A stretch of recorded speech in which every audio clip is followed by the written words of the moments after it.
Okay, we're recording, and we are just beginning our class for session 8 of our elementary Hebrew and Greek for ministry. We've spent about 6 or 7 weeks in the Greek, and now we're in our second week of Hebrew and applying that. So we'll get started with that in a moment. I want to mention that I've been looking at the papers. I tried to read them through 3 times. I've gone through every one at least once.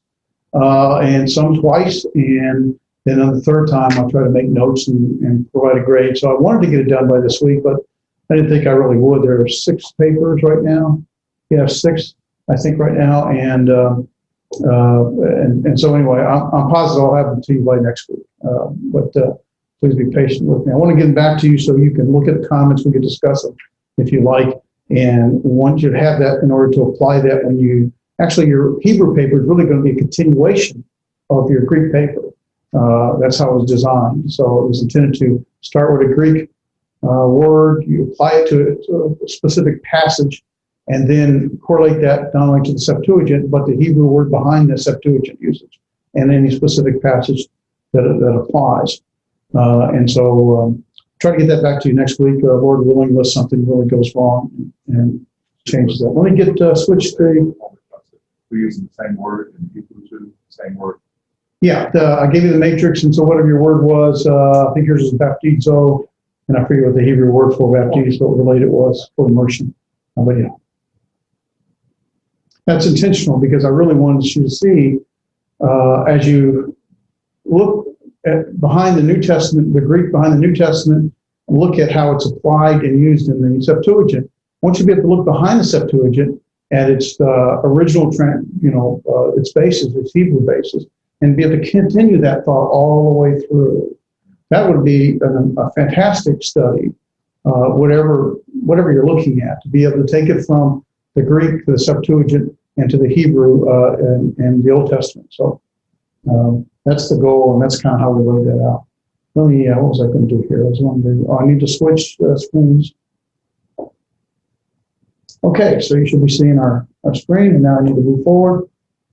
Okay, so I know that you haven't had a lot of Hebrew. You had a whole week, so you should be able to read perfectly now. That's a joke, because I can't read perfectly. And I've had a little more in a week. Not much, but a little more. But I want to start with reading a famous verse. It is a famous verse. Once you start the translation, you'll recognize it immediately. I wouldn't get through it, you'll recognize it. But right now, just walk through the pronunciation of it, and we'll kind of talk about how we pronounce it. We'll talk about some key things of it before we translate it. But the very first word, I'll walk through it, and you can walk through it with me afterwards or with me together. The very first word is Bareshit. The second word is bara. The third word you should know already, Elohim. All right, should be recognizable at least, Elohim. And then the fourth word is just really, it's not a word, it's a word, but it's not translatable. It's a marker, a grammatical marker for a direct object. And it's just simply pronounced 8. So it's 8.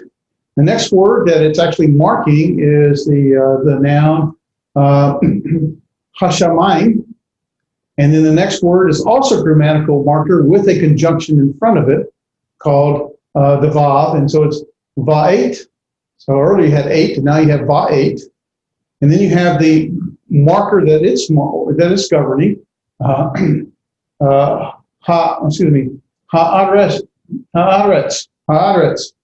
And so let's read it together very slowly. This is Bareshit. And then we have Bara. Elohim. 8. Hashamayim. Va'et. Haaretz. Okay, so now we're going to actually walk through a little more, and we're going to go back through last week's stuff. I just want to put this, I thought about moving it after last week's, but I want to start with it. And so when we do pronunciation, we, just like in English, it's the same way in English as in Greek. Basically, for every vowel, there's a syllable. And so you break it down where the vowels are. And if we learned our vowels last week, we have a consonant. Perhaps the first consonant is the bait, and it's actually a shabab. It's not a vowel, it's a shabab underneath it. That is what we call a vocal. We're going to talk about it again. There's two shababs, a vocal shabab and a silent shabab. They look exactly the same. I'm not going to go through how to tell the difference of all of them, but when it's the very first letter of the word, it's a vocal shabab, which means, all that means is that I'm going to pronounce it with the ba, and with a very quick a sound to it, ba. In this case, it has a consonant b, so it's the bait with the shabab underneath it, so it's ba. And then the resh with the cetera underneath it, so there's a consonant and a vowel. There's a syllable. And then you have the shabab with remember we had the vowels that had a letter vowels. There's the hirik yod. The hirik yod, that is a vowel, the yod with the hirik underneath the shabab, the shin, and then the tav at the end. So this would be pronounced with the ba, re, shi. And that's the syllable syllabification of it. The next word is, there are two syllables only. You have the first consonant with a vowel underneath it, ba. You have then the resh with a consonant underneath it, and it ends in consonant with no vowel. That's a closed consonant, so it's just ba, ra. Elohim, you have the reduced segol. Remember, you have the segol, hatif segol, the segol with the two little vertical dots underneath it. Looks like a shabab, but it's not. So that's a consonant with a vowel. Then you have the lambda with the holum vowel at the top there, and so that's a consonant with a vowel. And then you have the hey with another hirik yod vowel, and the mem at the end, so it ends with a consonant. So you have a consonant vowel, consonant vowel, consonant vowel ending in a consonant. That's three different syllables. Elohim. 8 in the bottom there is monosyllable. It's remember the aleph has no sound per se, so it's just a vowel and it's consonant. That's a closed syllable. It's a monosyllable. 8, and then you have ha. Now I want to point out this shin. It has a doggish forte. It has a dot. Two different dots. We're going to go back over them. This one's a doggish forte. Doggish forte doubles the consonant. So it's not written there. They're saving the ink, but there are two shins there. So it's hash, sha. So hash, sha. That's why I drew the line in the middle of there. So you have the ha, the comment, the hey with a potic underneath it, and a invisible shin, so which would be a closed consonant. So it would be hash, and then you have another shin with the comments underneath it. That's a syllable, and then you have the last syllable that ends in a consonant, and it's a. This is a little different though. This is, we in Greek we had, in English we have diphthongs, in Greeks we had diphthongs, and in Hebrew we have diphthongs. This is a diphthong. See the mem with the potic underneath it, and the yod with the hirik underneath it, and the final mem at the end. That those vowels there, that it's used often in plural. That is a diphthong, and so the hirik, yod, and the potic are all pronounced as one vowel. It's not ma yam, it's not ma yim, it's mime. It's like a and an I together, mime. So you got an M-A-I-M, mime. And so they're pronounced as a diphthong. And then you got something we're going to go over tonight, the vav with a shabbat underneath it, and that's va. And the 8, so it's va 8, and it means and. And then you have the last word, the hey with the comments under it. That's one syllable. Then you have the aleph with another connates under it. That's one syllable. And then you have the resh with a segol underneath it, and it ends with a consonant with no vowel. That's another syllable. You kind of get a feel for how the syllables work. Okay, basically a consonant with a vowel is a syllable. A consonant vowel and another consonant is a syllable. If it ends in a consonant, then it's called a closed syllable. If it ends in a vowel, then it's an open syllable. That does matter later on, but not right now. So we have ba-reshi. That is a TH sound. Ba-reshi. Ba-ra. Elohim. There's the plural, the hierarchy yod with the mem ending, or the final mem. Eight. Hash shamayim. So hash shamayim. Va, eight. Ha, resh. Retz. Retz. That's an E sound. Retz. So it's ha, retz. And now we'll start about what does it actually mean. As soon as I get into this, you'll recognize it, okay? So let me do it this way with the colors. I want to point out a couple of things before I talk about the translation of it. We're going to go over tonight how root words are generally, they're like three consonants. And just like in English and just like in Greek, you can have a prefix and a suffix. You can have infixes. So you can have, you can put something before it, something after it, and something in the middle. You put something before it, you put something after it, and something in the middle, it's going to change either how it functions in the sentence or what it actually means. Just like we did in Greek. It's the morphology of a word.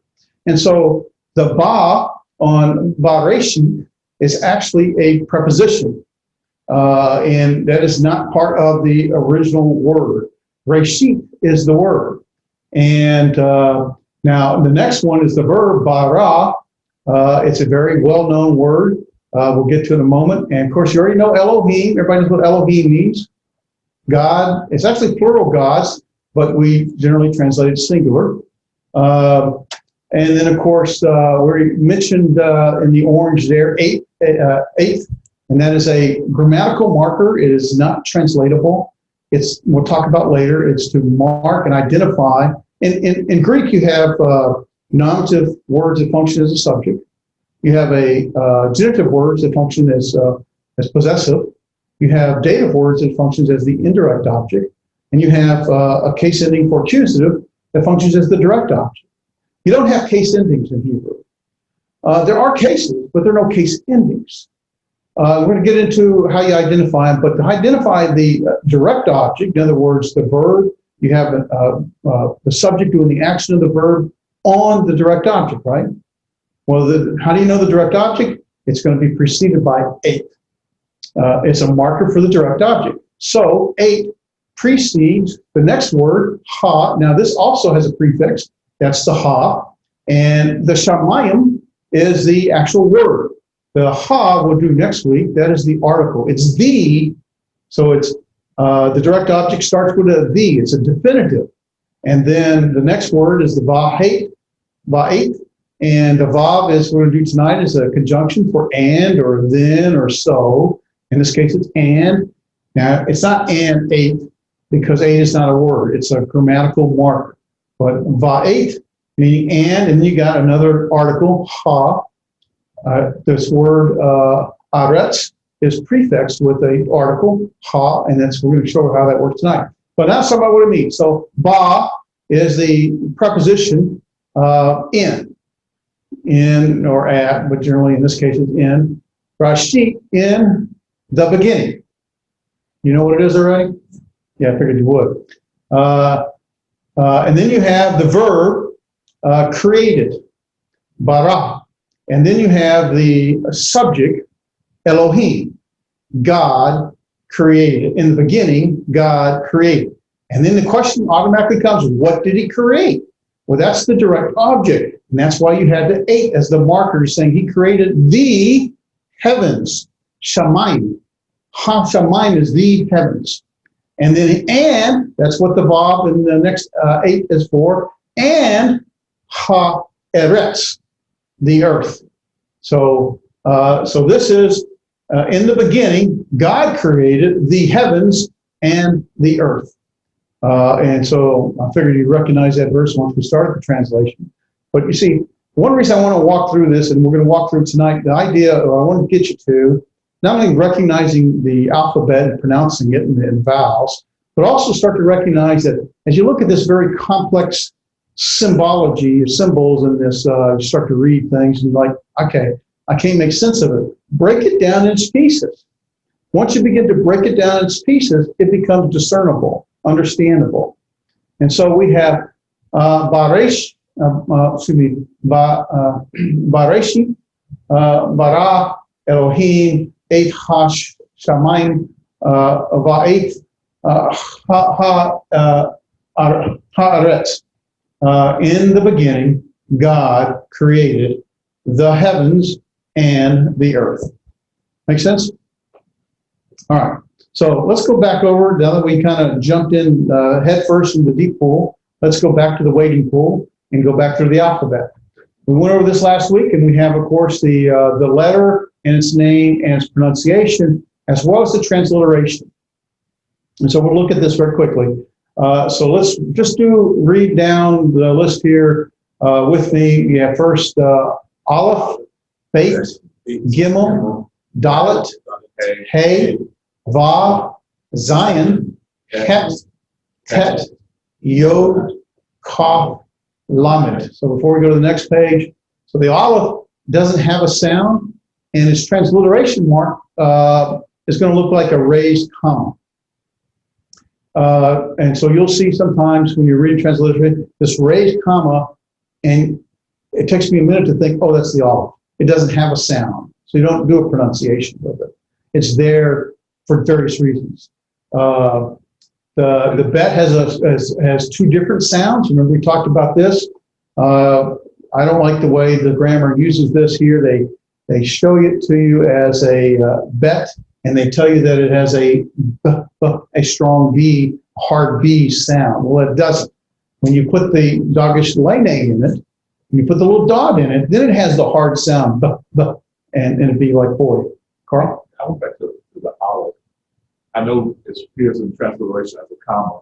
You say it could be at the beginning of a word, it could be in the middle of a word also. Right. So it's just a comma on the outside, on the front of a word. It's just going to be wherever the Aleph is, beginning, middle, or end. It's just going to, for transliteration purposes, it's just going to have a raised comma in place of that. That's all it's going to have. So a lot of these words, the Gat Kafat letters, we'll go back over those in a minute, in the alphabet, when it has the dot in the middle, it's giving it the hard sound, like B. If there's no dot, it has a soft sound, like V, as in boy or vine. And so this is technically incorrect. It is not B as in boy, the way they have it pictured here. It is V as in vine. Now, well, there are reasons I think they do it, but it doesn't matter. The Gimel, the same thing. It has both a hard and a soft sound. It's one of the Gat Kafat letters. And so it has a G as in God when it's a hard sound, and it has a GH as in ghost when it's a soft sound. You were going to say something? Okay. And then the Dalet, the same thing. It has both a hard and a soft. It's one of the Gat Kafat letters. So it has a D as in a hard sound and a DH, which doesn't sound a lot different. But, you know, it's hard to differentiate a lot of these sounds, at least it is for me. Maybe some people who are musically inclined and can really understand and catch the differences. The hey has a H, a hey sound, and the vav has a W sound, although some people, modern Hebrew uses a V sound, as in vav versus wav. Typically, you know, I think more often than not, I'm using the V sound. The Zion is a Z, as in Zion. The Het is as in Bach. It's that guttural sound that you're supposed to be able to use the back of your throat. Het. It's almost like you're gathering spit.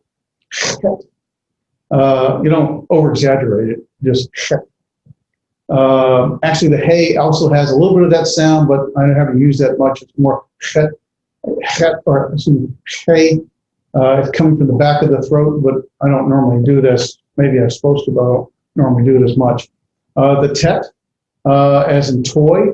Notice the het, and the tet, all of the transliteration has a dot underneath it. And so you can differentiate it between other H or T sounds.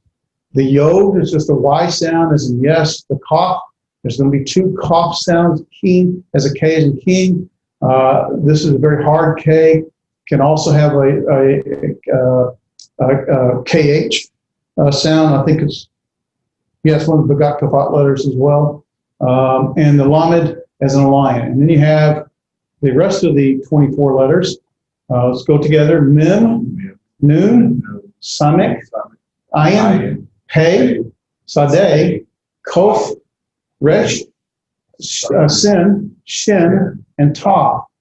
So the mim is just like a mother, as M is in mother, Nun is like an N is in now. Samek is, it looks like a circle with a backward cap on it, the cap backward with the bill going backwards. And it's a normal S is in sin sound. The ayin is silent, just like the aleph is. There's no sound made to it. And it also has a raised backward comma, almost like in the Greek, the rough breathing mark. So it's just the backward comma. The pei has a kind of like our backward inverted G, upside inverted and backwards. And it has both a hard and a soft sound, one of the Begat Kafat letters. So it can have a p, as in pastor, or as in ph, as in whatever ph sound there is. The sadeh looks similar to the ayin, but it has more curves to it, more of more of a TS sound to it. It has the S as its transliteration with a dot underneath it, so you can differentiate it from the samek. And then the kof versus the kof, they sound similar to the same. They both have a K sound as in king. Its transliteration, though, is a Q and not a K. The resh is as an R as in run. The sin and the shin are very much alike, except the sin has the dot on the far left and the shin has the dot on the far right. And of course, the tav is also one of the Begat Kafat letters, so it can have a hard T and a TH sound, a more softer TH sound. So let's go over a little more with that. And remember, we are reading in English. We read from left to right. In Hebrew, we read from right to left. So let's read it together.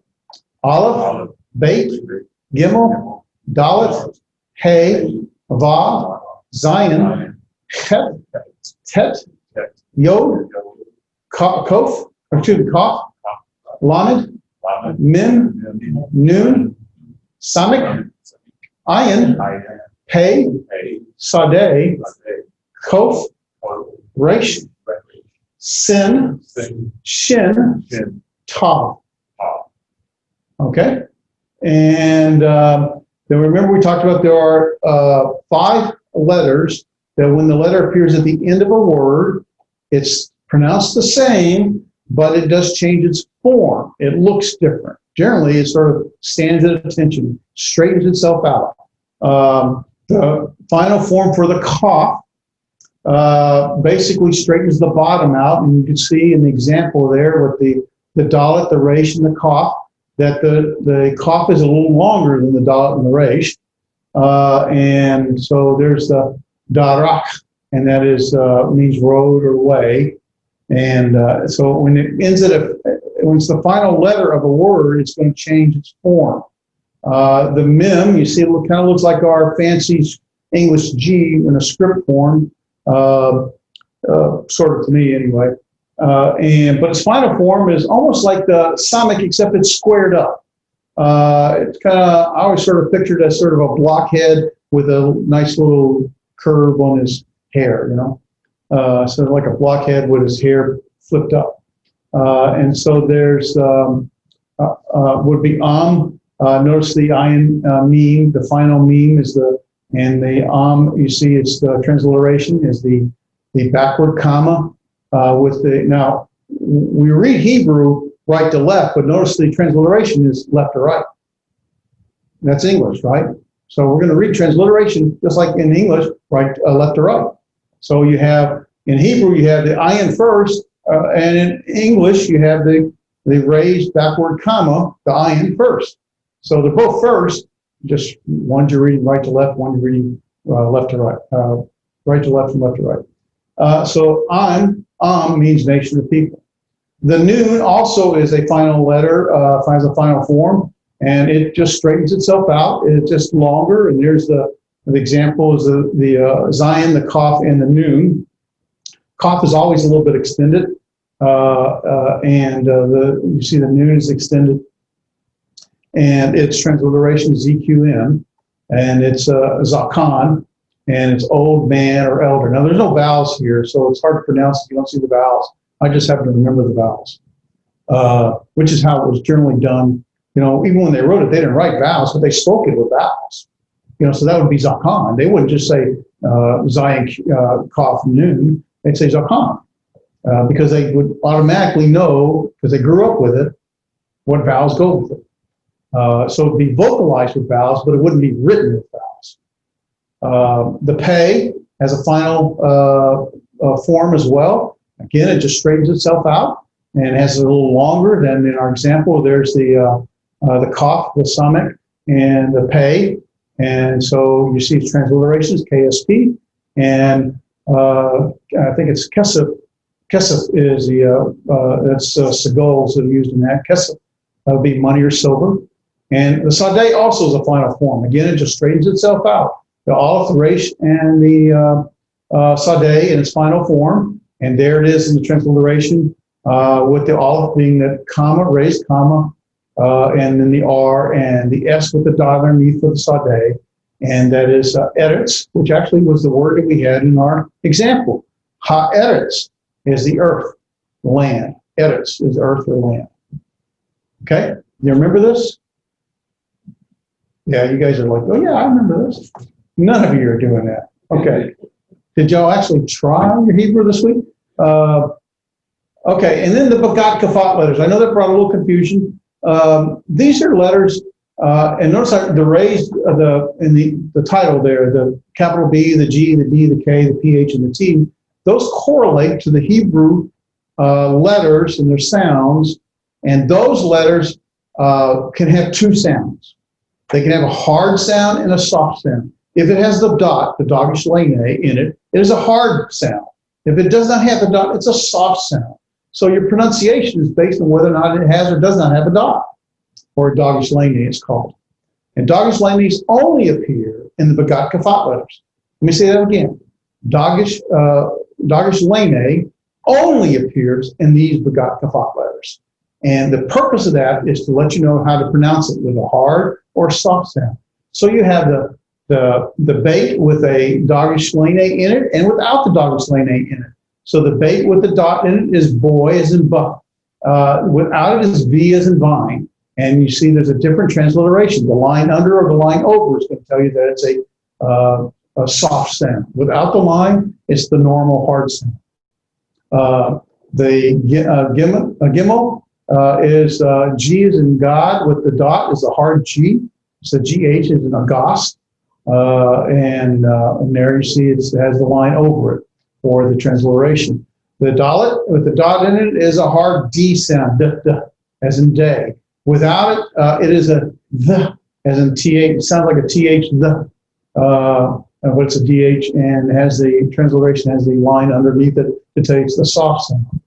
The Kaf is the with the dogish lane inside of it. It's a K sound, as in the king. Without it, it's the ch, as in bach, bach.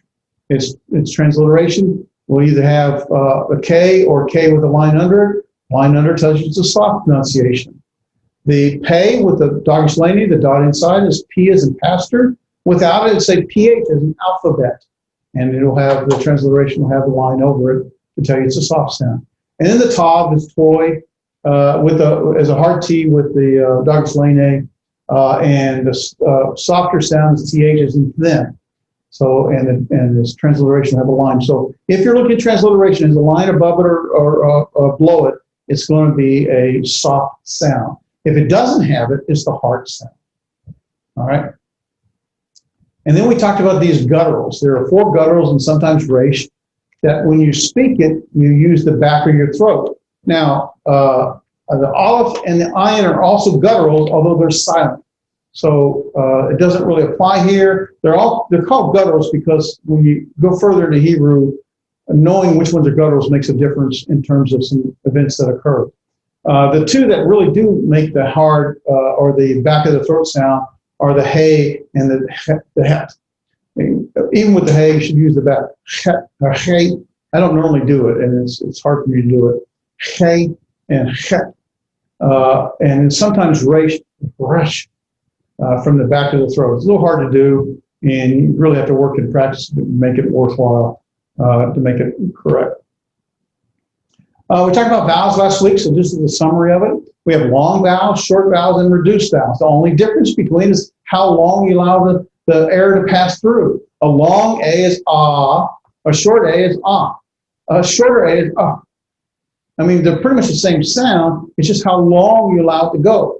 So you have these long, they have the A class vowels, the long is the kamates. So you have whatever consonant it is, in this case, it's the bait with its Douglas Lane, but. And that's just an example. But the vowel is a kamate, so it's ba. Ba as in father, ba. Then you have the short vowel with the padak. Instead of ba, it's ba. It's a little bit shorter. It's the exact same sound. It's just shorter. How you tell the difference? You just sort of tune your ears to it, I reckon. And I guess if you live in that, you can figure it out. The reduced is even shorter. The hata padak, and notice it's just the same padak. It's the same vowel sound, and it visually has this these 2 vertical dots that tells you it's just to reduce. It's going to be even quicker. So it's ba. So you have ba, ba, ba, ba, ba. Same sound, just how long you make the sound go.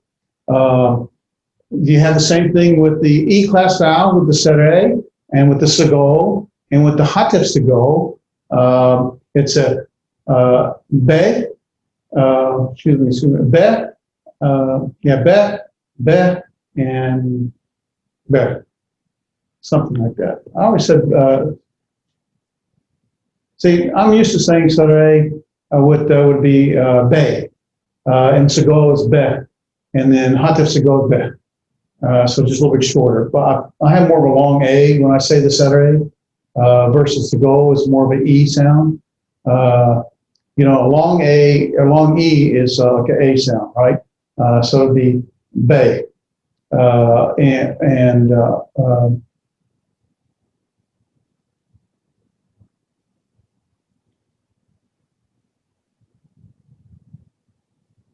me do this right. Sere, be.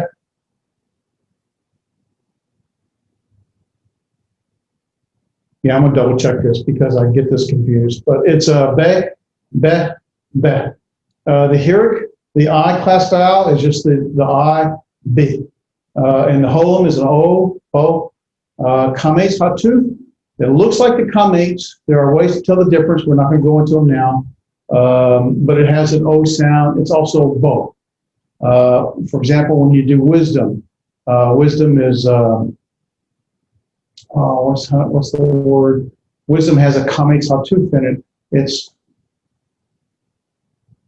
I can't remember, but it has a kamates hatuf, and it's pronounced with an O sound, not the A sound or the long A sound. And then the hatef kamates is also with the O sound, just shorter. So it's bo, bo, and bo, bo, bo. And the kibitz is just a U sound. If you have trouble like me differentiating between the long, the short, and the shorter, the reduced, it's not a big deal. Okay, it's not like you're going to go out and start communicating Hebrew to people and they're going to respond to you. The idea is that you just want to be able to speak it, say it, and the more you say it out loud, the better you get more comfortable with it. We also introduced last week vowel classes, or vowel letters, excuse me.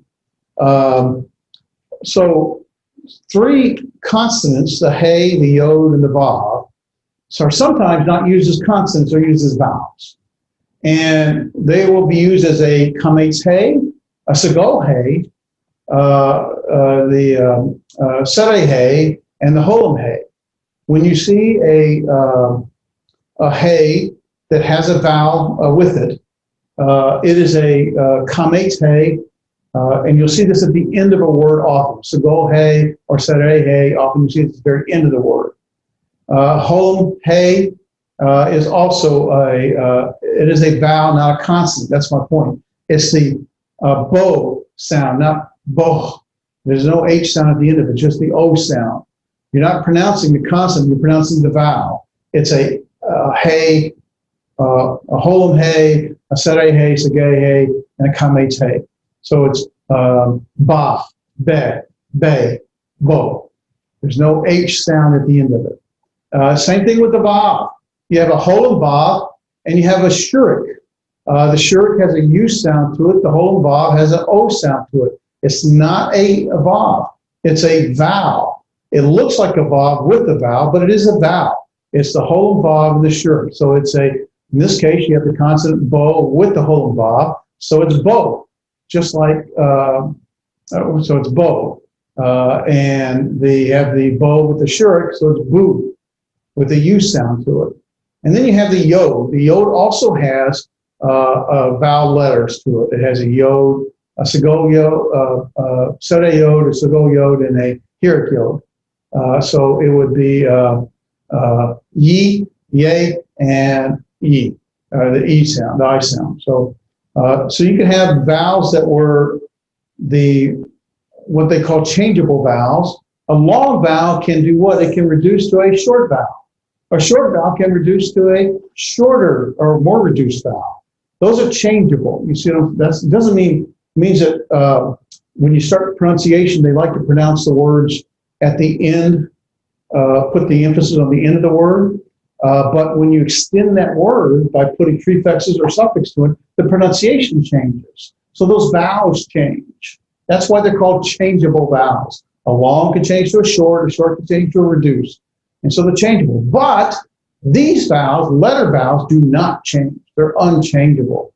And that's, I'm not sure that's why, but that's the difference between them.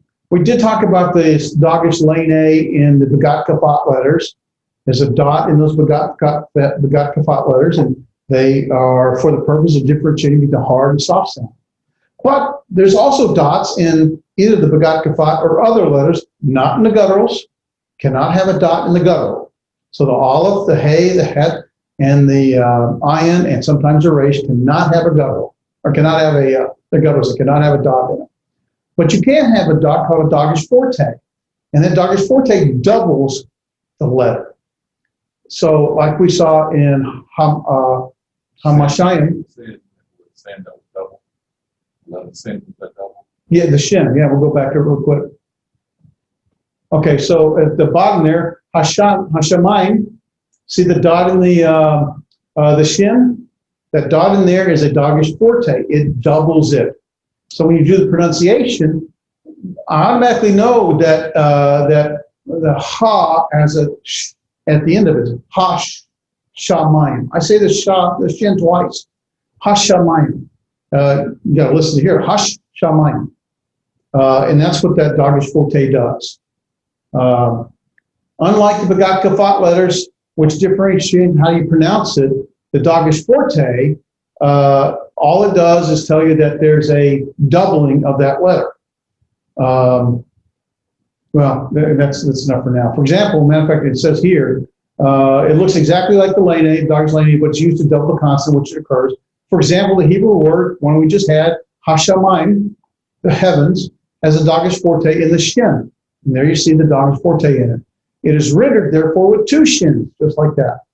And so and there's the transliteration. Hash, see, it has 2 shins. Hash shamayim. The Dagesh forte may occur in any consonant except the gutturals. Gutturals will never have a dogged forte or a dogged lane in them. So if you have a dot, it can be the dogged lane or the dogged forte. We'll talk as we go about how you know the difference. Generally speaking, the Begot Kafat letters will have a dogged lane. That's changed the pronunciation. It could have a forte, but all the other letters, except for the gutturals, if it has a dot in it, it's a forte, like the shin. And that's just doubling. As you go through it, you get used to it. Then you have the Shabbat. We talked a little bit about Shabbat last week and tonight. It's basically the two vertical dots underneath any consonant. It can be underneath any consonant, most any consonant. It's not listed in vowels because it's not like any other vowel. It does not belong to a vowel class. It's not a class A, E, I, or U, nor does it belong to any vowel type. It's not long, short, or reduced. There are two types of Shabbat, the silent Shabbat and a vocal Shabbat. The vocal Shabbat, I don't want to go through the difference now because it's not significant at this stage. But if it's at the beginning of a word, it's vocal. So this would be ba, and not just ba, and B have with a very short A sound to it, ba. And that would be vocal. If it's silent, you still pronounce the consonant, but no vowel sound to it. It'd be just ba. And generally speaking, if it ends at a word or if it ends a syllable, it's silent. If there are two Shabbats next to each other, I think if I remember right, the first one is vocal and the second is silent. I think I got that right. Can we talk about how to pronounce it? Syllables, syllabification, syllables. Every syllable must have a consonant and only one vowel. Not two vowels, only one. So davar, the dalet with that's one of the Begot Kafat letters. It has a dogged lane, it has a dot in it. So it's not doubled, it's just pronounced the hard D, da. Da, and there's the comates under it, that's da. That's one syllable. Var has one vowel and it ends in a consonant. That is one syllable. Var. Now notice that's also a short, the bait is not a hard B, but a soft B, va. Not a B, but a va. So it's da, var. And does that make sense? You see that? And then you have here the accent. Most Hebrew words are accent at the end of the syllable, at the end of the word. Most the accent's at the end of the word, davar. But you have some that are accent at the beginning of the word, safer, which means silver or money. And you see the little caret on top, and we generally have a caret on top to let you know that's where the accent is. If there is no caret, if the accent's at the end of the word. And that does make a difference because the longer the word gets, because you put prefixes or suffixes on, it changes where the accent is, and it changes the changeable vowels. Those will change. Some will go to a shavah, some will go to the potic, or the comates may go to a potic. If you go back to here, the long A will reduce to a short A. The short A can reduce to even a shorter A, reduced A, comates, okay? The sere can reduce to segol. Segol can reduce to hatef segol. Here it doesn't reduce. The holum can reduce to comets. Well, it doesn't reduce to comets up to, but it can reduce to hatef comets.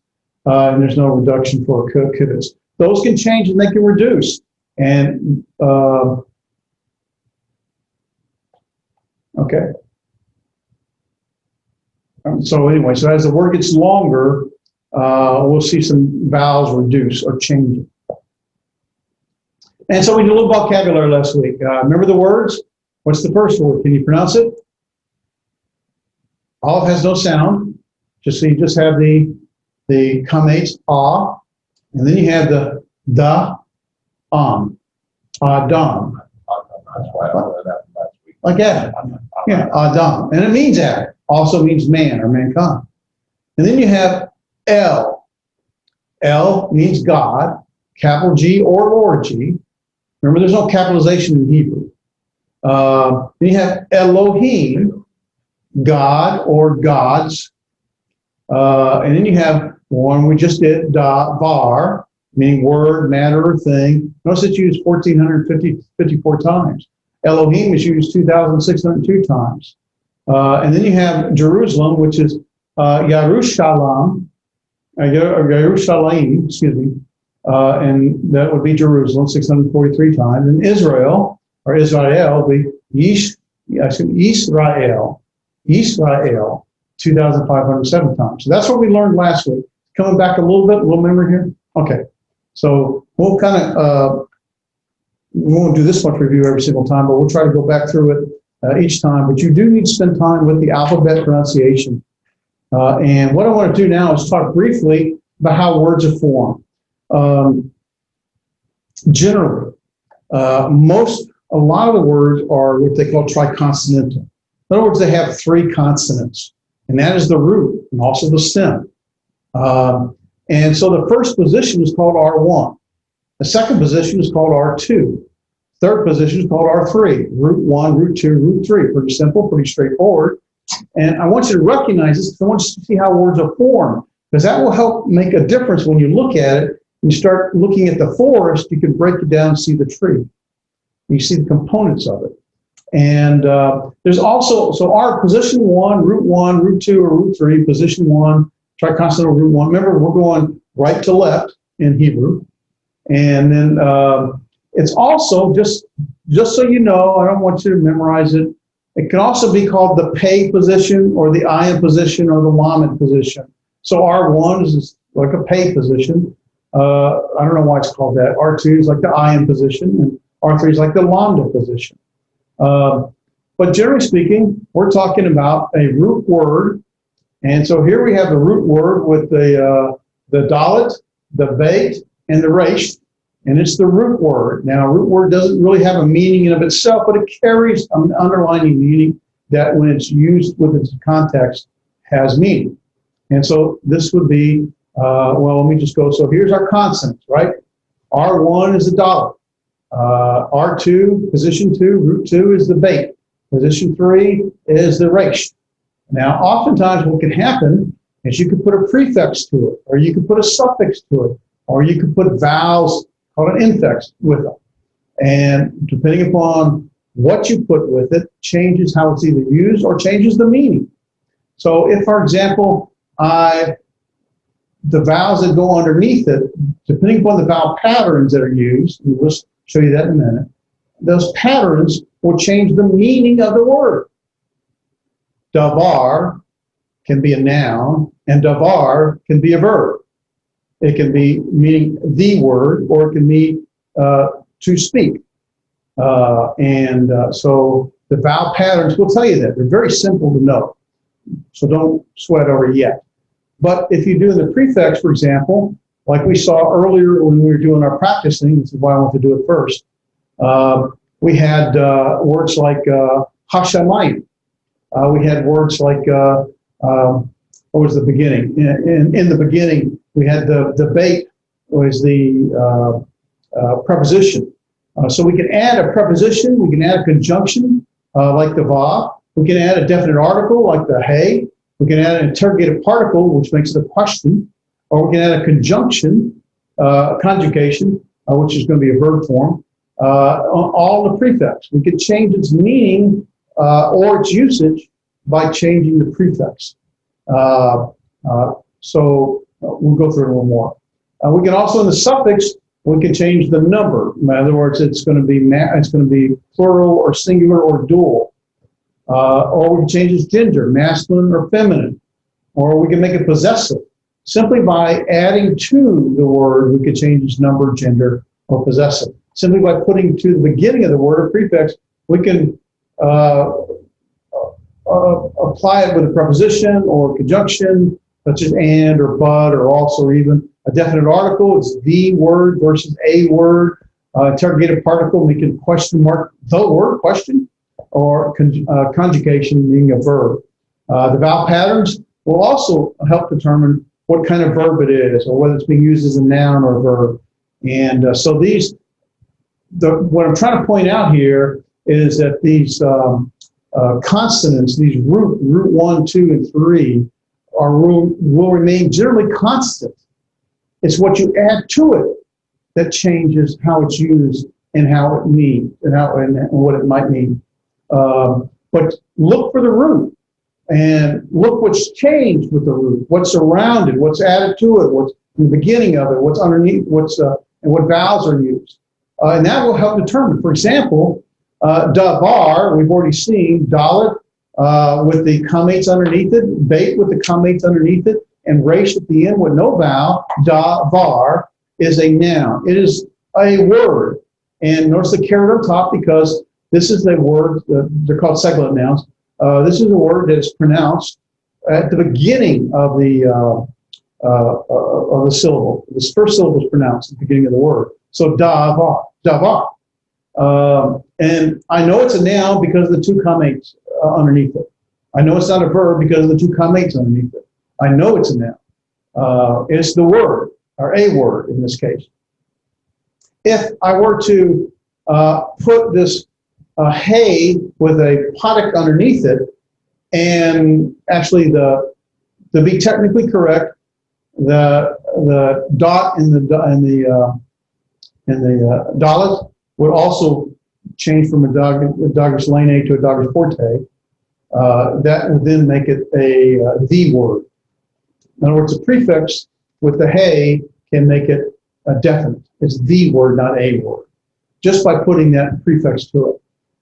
If I put the heric yod, notice the heric yod vowel and the final M at the end of it, so it's davarim, it's a plural. It's words, plural, not singular. And notice the vowel changes because the pronunciation is now moving to the end of the word, which means the further I go to the end, the harder the pronunciation is going to be, but the further back to the beginning of the word, the softer the pronunciation is going to be, because you're going to emphasize the end of the word. And so less emphasis on the beginning. So notice the Shabbat is now under the dalet. Still davarim, but the emphasis is going to be davarim and not davar. It's not davar, it's davarim. And that changes the vowels. And so that comates at the very beginning of davar, either way, is now reduced to a shavah. The R2 letter, the bait, did not change. And now I got a heric yod underneath the, associated with the resh, with the final mem. And so it's davarim. And it's plural words. That's how you do a plural. You're gonna see this as we go through it. And now, if I want it to be a verb to speak, then it's still davar. Notice it didn't change, it's still davar. That's fascinating, and that makes it so much easier. But I changed the vowel pattern. Instead of having a comates, it's now comates patak. So notice here, there we go, two comates underneath the first two consonants, right? And as we go back here into the verb, a comates patak now is the pattern. Vowels generally have a comates patak pattern. And so if I see davar with two comates, it's a noun. If I see davar with a comates patak, it's a verb. It's to speak and not the word or a word. I can also change the noun and make it a past tense. He spoke by adding a prefix to it. I didn't change my root. Now, I want to be clear, sometimes the root will change because some of these consonants are called weak consonants. Some of them are called strong.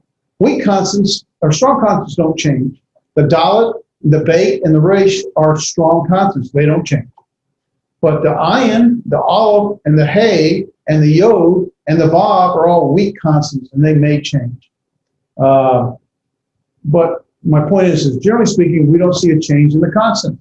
I've added something to it, I add it to the verb, and now I make it, he spoke by, it's nidavar,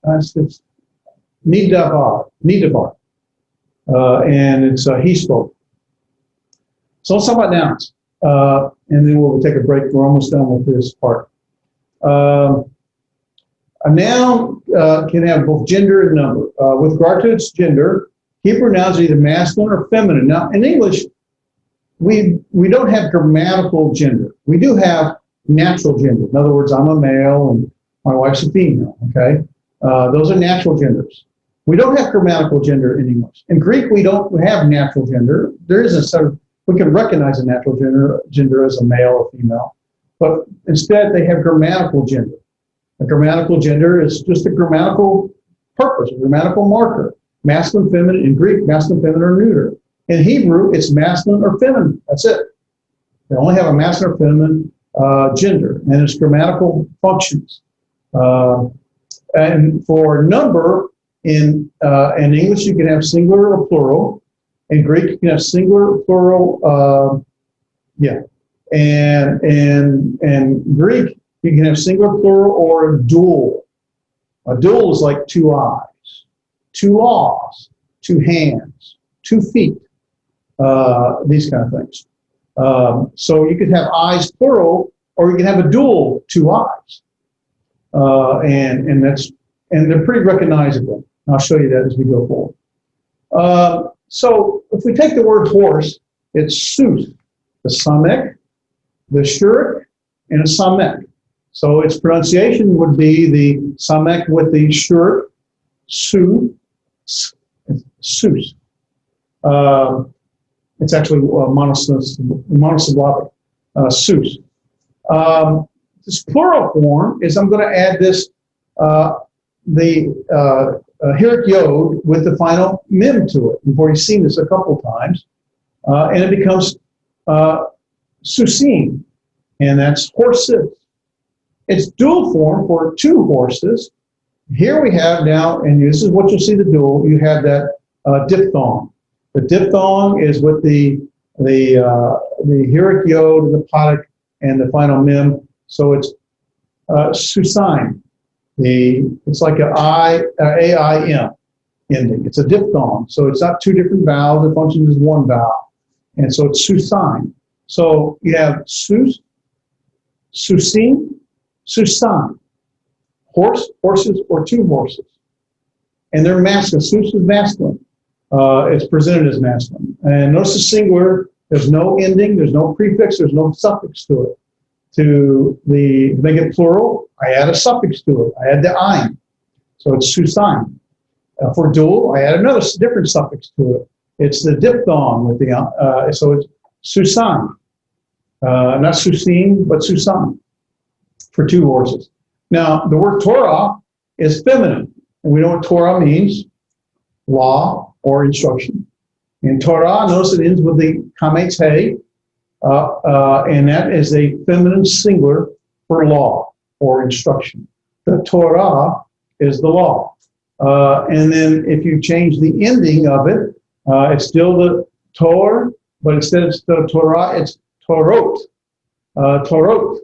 And it's laws plural. If I want to talk about 2 laws and dual, then it'd be Torah time. Torah time. All I did is I kept, I didn't do anything. You keep the consonants or the root the same, and you change the suffix to determine whether or not it's going to be singular, well, actually, normally singular is the standard, and then the plural or the dual. So let's say it together. Sus, susim, susaim, Torah, Torot, Torah time. Torah time. Torah time. And so we have several different words here, and both in this masculine, feminine, and dual. Sus means horse, and its plural would be susim. Melech, notice the caret on top, so its pronunciations on the first syllable, melech. Its plural is malakim. Malakim. The reduced vowels, you have the ming has now as a shabbat underneath it, so melakim. Melakim. Davar we've done, its plural is davarim. Davarim. And then, of course, that's word. And then Yeled is meaning boy or child. You might want to write down, just for your own knowledge, you don't have to, it's up to you. Sus means horse, Melech is king. Devar is word, matter, thing. Yeled is boy or child. And its plural is Yaladim. Ya-la-din. Yaladim. And then it would be for boys or children. Then you have Yom.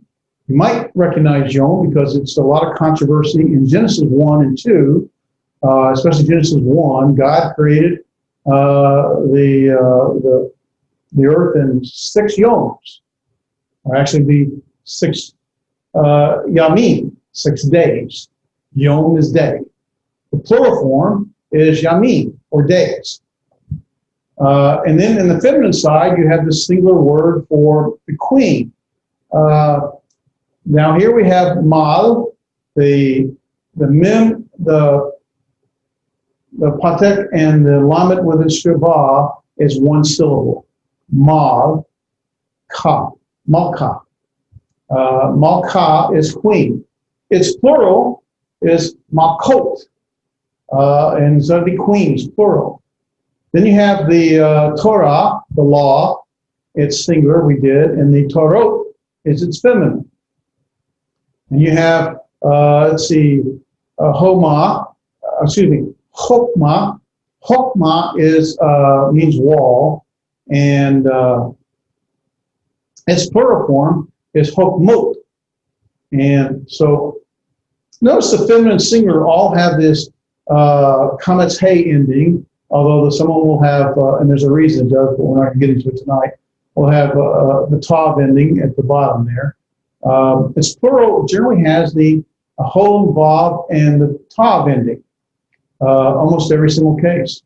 And so Chokmah is wall, its plural is Chokmot, walls, plural. Bat is a daughter. I have a daughter, I have a bat. I do not have banot, that is daughters, plural. So bat, in the plural form, changes to with the whole vav and the tov ending, and it's banot. There's a reason the new is added, but that's a different discussion. Keshet is, I don't know what keshet means. I want to say it's, bow, it means bow. It could be a rainbow or it could be the bow like a weapon. Keshet is the singular feminine form, but its plural form is keshot. And then you have the dual forms. You can have yomayim, it's like yomama. Yomayim would be 2 days.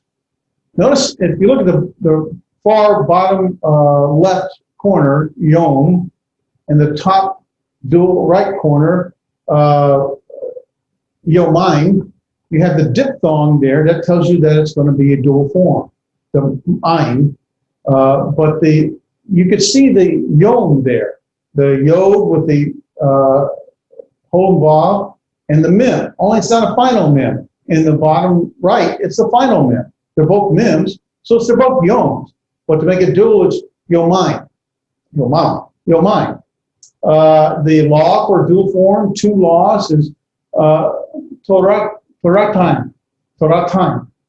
And then you have feet, 2 feet, rag line. That is the resh, the patek, and the gimel with the shabbat is 1 syllable, rag line. And then you have hand, 2 hands, yadayim, and then you have the last word, 2 eyes. I'm trying to remember what it meant. Yeah.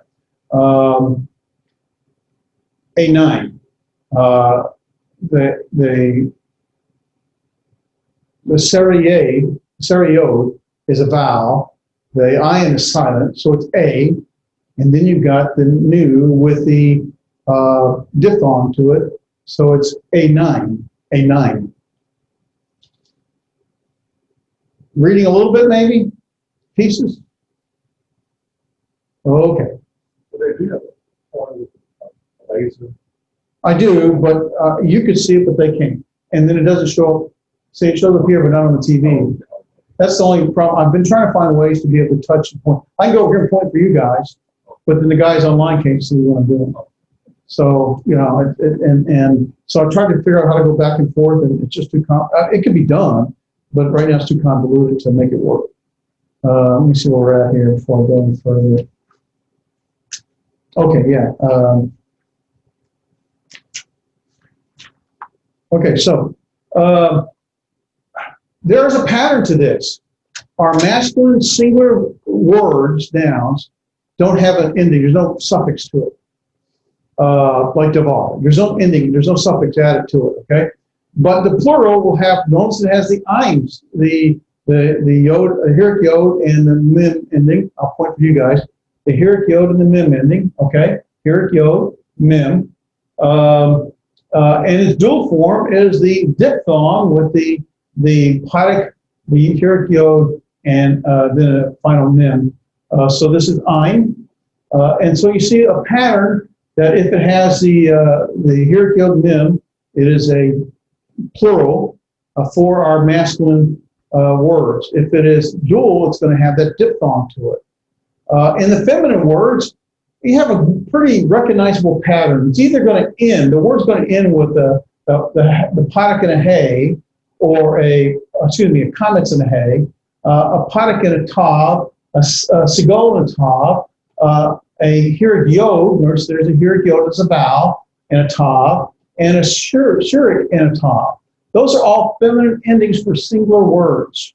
How do I know the difference between a masculine and feminine word?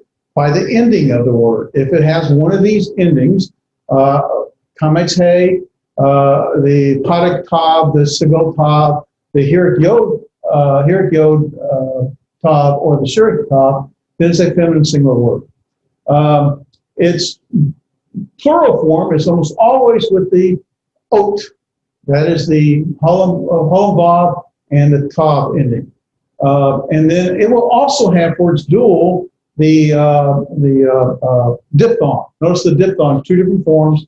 It's the same diphthong as over here. It's just or you can have it with the tov included. It just depends. Sometimes they have it. It's also diphthong. And that's how you recognize it. There is a pattern. And so if you seek the pattern, you can find it. So if you look at this again, go back to this again, you look here, and all these here in the red underneath the masculine plural column, is all the heric yod and the mem ending. Those are plural forms. Masculine. Notice the pattern here. All these have the kamets hey ending for the singular feminine. I have to tell the online audience what I'm pointing at. The singular feminine column has the kamets hey ending, except it also has the podic tav ending, or the sigol tav ending, which is what we saw here. You have the different endings, the kamets hey, the podic tav, the sigol tav, the heric yod tav, and the shurik tav. Any of those endings will, in fact, be our singular endings. Here, the feminine singular column, the kamets tav at the bottom for bat, and keshet, meaning silver or money, or no, meaning bow, excuse me. Yeah, I think that's right, bow. Has the sigol tav ending. The plural, look at the plural. It's the holem vav and the tav ending. Holem vav tav, holem vav tav, holem vav tav, holem vav tav.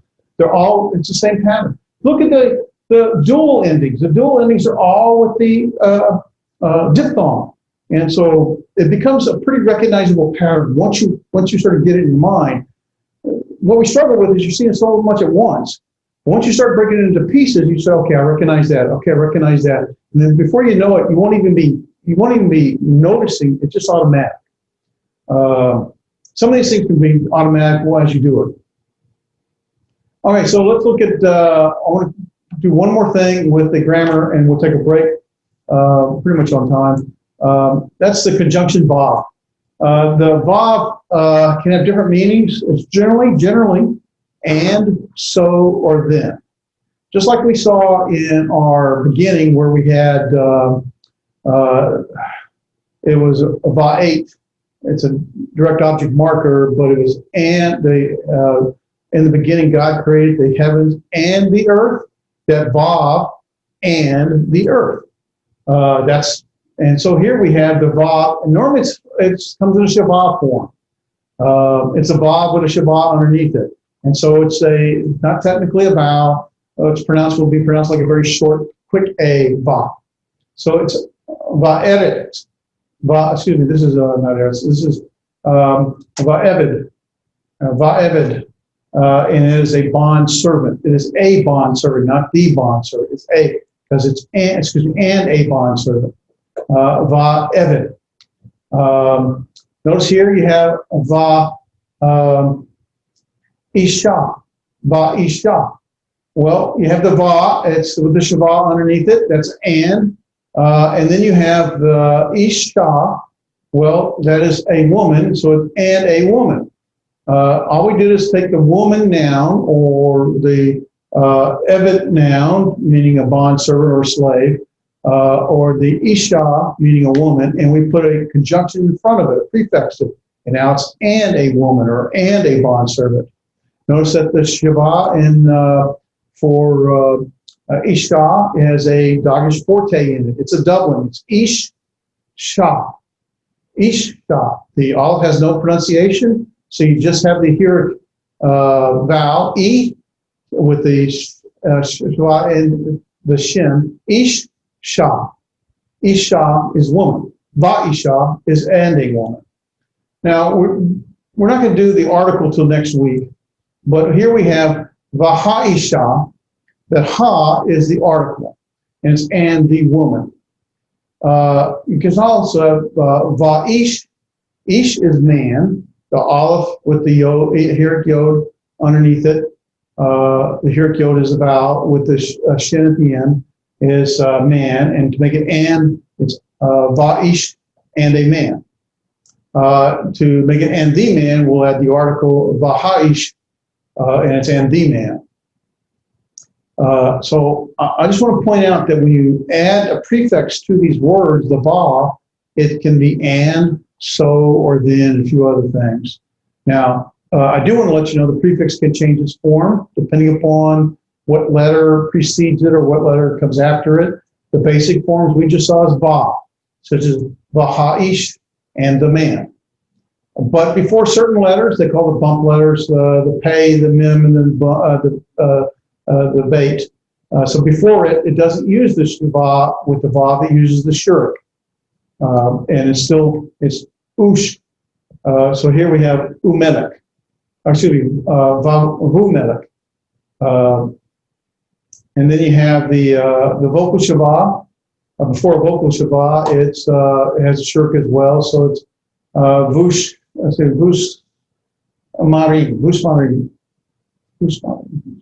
I'm trying to remember if you actually pronounce the va sound or just the letters, the vowel sound. Vush mari or vush mari. I know with the shavah,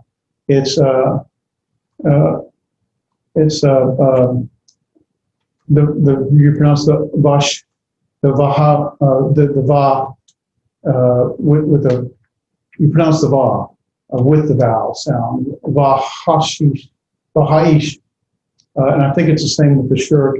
It's the vush, vumelech, and vush marim. And before certain haptet vowels, you have, it actually takes that haptet vowel. Haptet vowel is that the very reduced vowel that has the two vertical dots next to it. So you can have a kametz or a sere or a padek with the two vertical lines next to it. So before that, then whatever that vowel is, that vav will take. In this case, it's the padek. So it's the vanashim.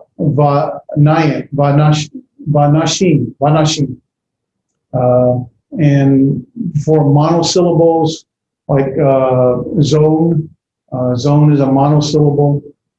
It's going to be a comment under the vav, so it's vadnom. So it's and I forget what vadnom, sadnom means, but the and. So there's just different ways and forms that this vav is formed. depending upon what's there. I want to go back to this one more time. This is our famous verse. And so we see the Shabbat under the bait for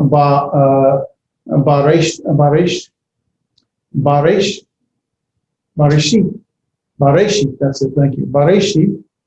I wanted to point out let me highlight what I wanted to point out. I want to point out and I'm pointing to Elohim. You got the Hirik Yod and the Mem ending. That's the plural form, right? We saw that. For masculine words, Elohim is definitely masculine and it is plural, meaning we often translate it as God, but it can mean God's plural. Context will tell you. We also have in Ha, and I'm pointing to Hashamayim. Hashamayim is on the bottom where you have the diphthong, Hashamayim. There's actually should be a caret above that mem. I just didn't have it. But that's the diphthong for heavens, plural. And Hashamayim, the Ha is a prefix added to it for the heavens. The Vav under Va'et is the conjunction and Ha'eretz, and the earth. And so once you start digging into it, you find it really kind of begins to make more sense and it's not so hard. But it just takes a little time to get used to it. Any questions before we take a break? All right. Let's take a 5-minute break and come back at about 27 after. So, thanks. Yep, I think I got it. Now I should be able to see the Exegetical Principles, session 8. So we'll look at a couple of things. In the past, we've looked at some various word study approaches using predominantly, in our Greek, we're using predominantly David Allen Black's book, I think in Greek for Ministry. I forget the title of it now exactly. But that's what we use predominantly. But there is a book that I want to use for the Hebrew, and it's titled, well, I can't read that title. Let me find where I wrote it down. Hold on, I wrote it somewhere. Well, I thought I wrote it somewhere. I guess I thought I could read it, but I really can't read this. Yeah, I can read that better there. Thank you very much. How to Understand and Apply the Old Testament by Jason DeRucci. Huh? It's on this paper. Is it on that paper? Thank you. I couldn't. Yeah, it's on that paper. You're right. It is. I knew I wrote it somewhere. That's where it was. He identifies what he calls this.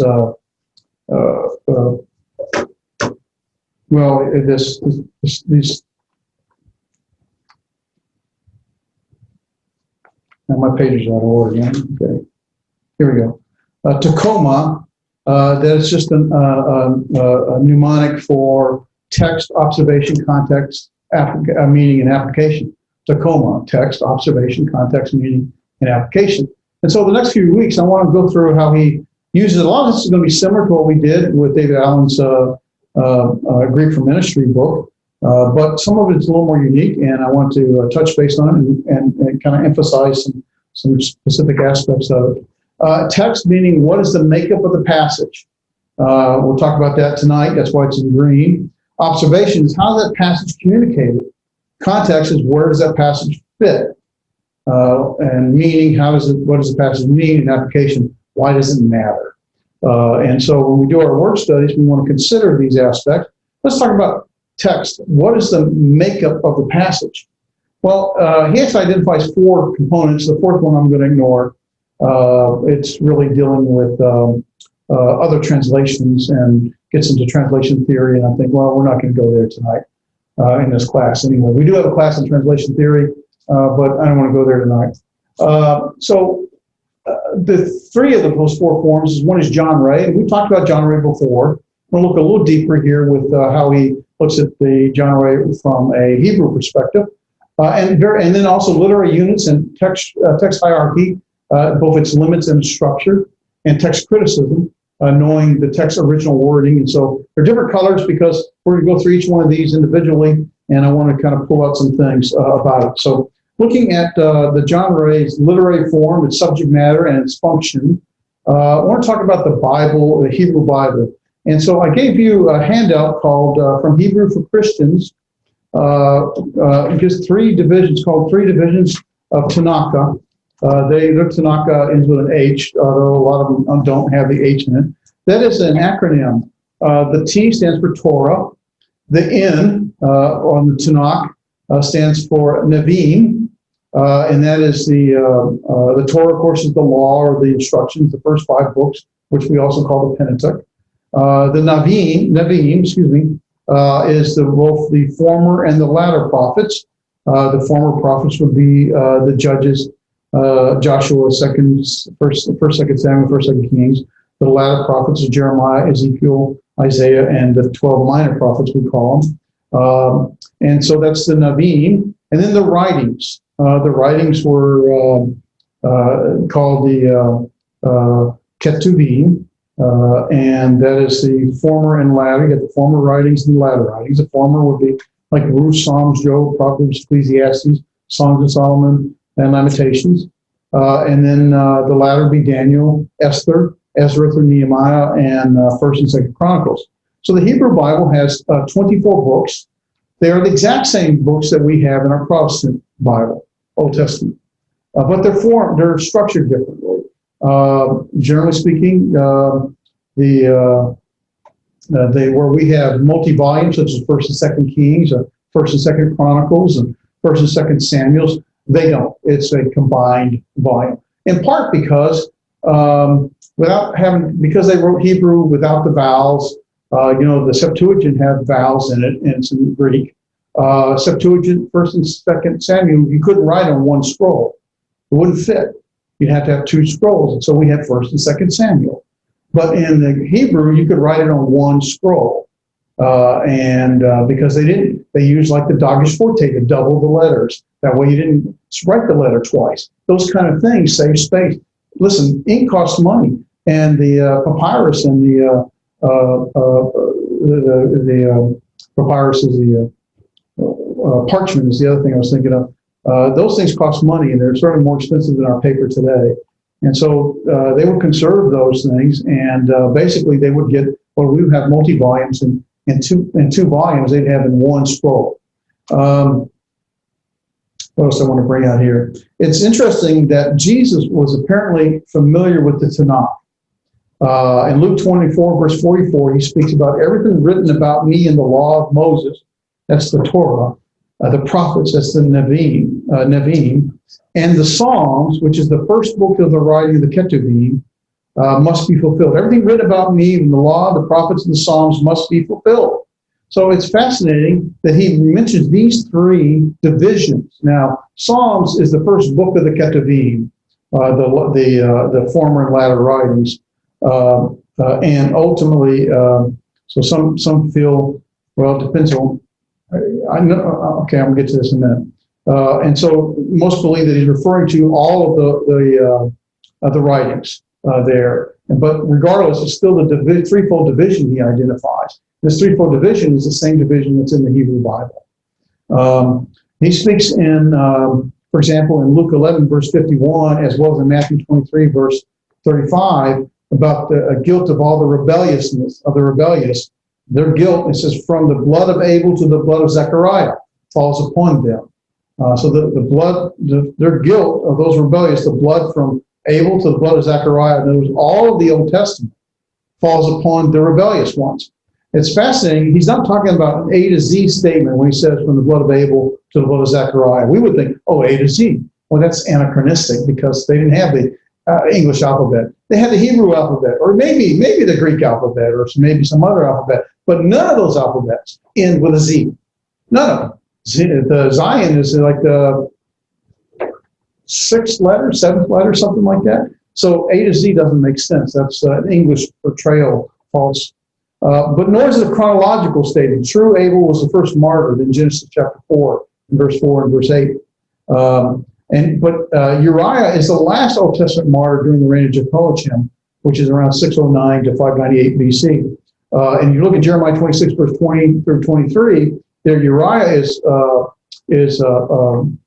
killed, and he is the last Old Testament martyr that's portrayed in Jeremiah. It seems that what Jesus is referring to is speaking about the canonical order of the Hebrew Bible, because the 24 books, Chronicles, is the last book. And that's where you find Zechariah being killed in the temple court during the reign of Joash in 839 through, I forget the years now. I don't think I have it right. Yeah, somewhere around 800 BC. But that's found in 2 Chronicles chapter 24, verses 20 through 21. So Jesus seems to be referring to the Tanakh that begins with Genesis and ends with Chronicles, 1st and 2nd Chronicles, we call it. The Torah, that is the first 5 books, we also refer to as the Pentateuch, the 5 being Pentateuch. And there God clarifies his relationship and purpose with Israel. The Navim has these narrative stories of Israel's failures and the failures of the people's rebellion, placing their sin within the overall scope of God's redemptive plan. The former prophets in the Navim focus on what happened in Israel's downward spiral from the conquest all the way to the exile. And the latter prophets there, you see in the matrix, develop why the drama they went through the way they did. In the Ketuvim, that is the writings, both the commentary and the narrative are with a more positive thrust. I want to notice that go back to the Nevi'im, there is a narrative history of Israel there and commentary of Israel's history. In the Ketuvim, it's the commentary narrative has a more positive thrust. Here, the commentaries clarifies how those hoping in God's messianic kingdom were to live. The narratives details God's preservation of a remnant in exile of the people to be restored to the land, and the promise of a complete kingdom being realized. And so this Old Testament is framed by this historical narrative that we must read the entire Old Testament through the lens of God's redemptive history, moving from original creation to new creation, moving from the old cursed world of Adam to the new blessed world of Christ. There are in the, as you see, this framework with the narrative, historical narrative of the Torah, and within these and within the other narratives, there is this multiple genres that are included. We have the laws, such as Exodus 20, Deuteronomy 12 through 26, and the oracles, the speakings, in Numbers 23 through 24. We have blessings and cursings, such as in Leviticus 26 and Deuteronomy 28. We have the songs in Exodus 15 and Deuteronomy 13. We have riddles in Judges 14, verse 14. Parables in 2 Samuel 12, verses 1 through 4. We have apocalyptic visions in Daniel 7, and much more. Also, highly poetic books in the latter prophets and the former writings that provide commentary of the narrative books that surround them. The Old Testament as a whole shows signs of intentional shaping toward a common goal, a testimony to the guiding hand of its supreme author. It's fascinating in the study of the Old Testament. We see that the same Semitic plan of redemption, God's plan of redemption, carries from Genesis all the way through. We can see Christ in his pre-incarnated form and his prophetic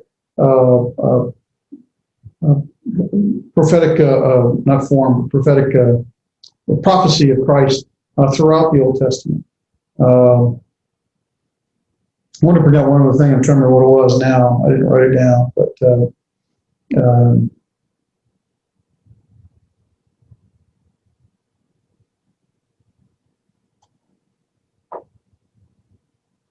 yeah, I was thinking about it as I was speaking, and then I lost it, which happens in my age.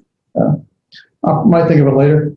We'll come back to it. I did want to note that this structure, or this is what's found in what's called the Baba Batra, and it identifies this particular layout. It's similar, but not exactly the same in the VHS or VHQ I forget what those, I can't pronounce what those stand for, the biblical Hebraic something and the biblical Hebraic with a Q, I forget exactly what it stands for. They're similar. They're still the Torah, the Nevi'im, and the Ketuvim, but they may put the former or the latter writings in a slightly different order, but it still ends in the Chronicles and still begins with Genesis.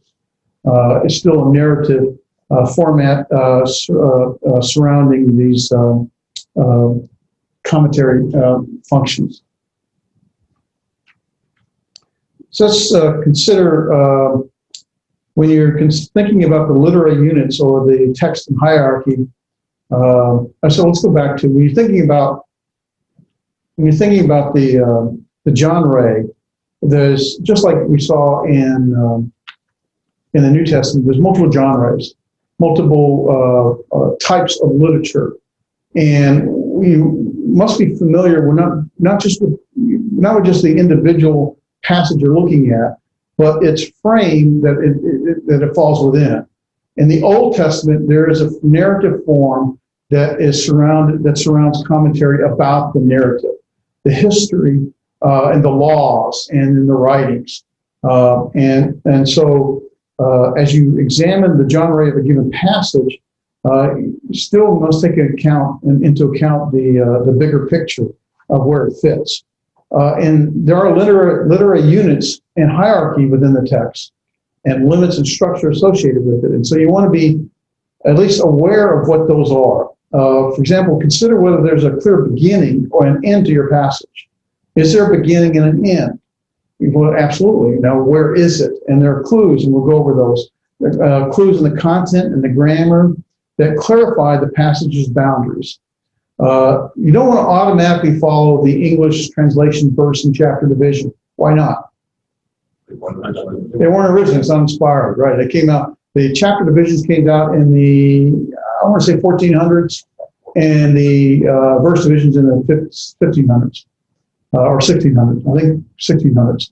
So let's don't automatically follow that flow and assume that that's the passage begin and ends with those chapter or verse divisions, because often they don't. Remember that there are some multi-volume works in our English Bibles that were single books in Jesus' Bible. So when we think about 1st and 2nd Chronicles or 1st and 2nd Samuel to Jesus in the Tanakh, it was just Chronicles. And so it was one book and not two. So you want to consider that what book you're looking at. Also, when you think about beginning markers, there's all kinds of things that you can recognize. The title, for example, you can find titles such as a prayer for Habakkuk the prophet in Habakkuk 3, verse 1. Some introductory formulas, such as these are the generations of, that's called the, I forget what it's called now. I just saw it today and I'm thinking about it and I forgot it. Such as Genesis 2, verse 4, Genesis 5, 1, Genesis 6, 9. You also have other kind of introductory formulas, such as, and the people of Israel did what was evil in the sight of the Lord, Judges 3, 7, and 4, so forth. There are also common beginning words or phrases that are used oftentimes, thus says the Lord, Amos 1, 3, or here, Deuteronomy 6, 4, or woe, Zephaniah 3, verse 1, and now, Deuteronomy 4, verse 1, behold. And so there's also vocative addresses, O Lord, Psalm 8:1. Rhetorical questions, why do the nations rage at the people and the people's plot in vain? These are all markers to show you the beginning of a text. Also, you'll have shifts in time. When Abraham was 39 or 99 years old, it's a shift in time, Genesis 17, verse 1. And so there's a marker to show a segment of a passage. Shifts in place. And the people of Israel came into the wilderness of Zin, Numbers 20, verse 1. So there's a shift that's made. Shifts in characters or speakers, such as then Eliphaz the Temanite answered when Job chapter 4 and verse 1. And so there's a change in characters or a speaker that would identify a beginning of a specific passage, or pericope they call it. A shift in topic or theme. Comfort my people, says the God, because of your God. There'll be a shift in topic or theme that comes in Isaiah 40, verse 1. A shift in genre, going from a narrative to a genealogy in Genesis 11, verse 10. You went from and you go from a narrative historical presentation into a genealogy. And I think, trying to remember who was in that genealogy, if that goes back to Adam or if it's just Noah's genealogy. I don't remember. Often will shift from poetry to prose or from prose to poetry.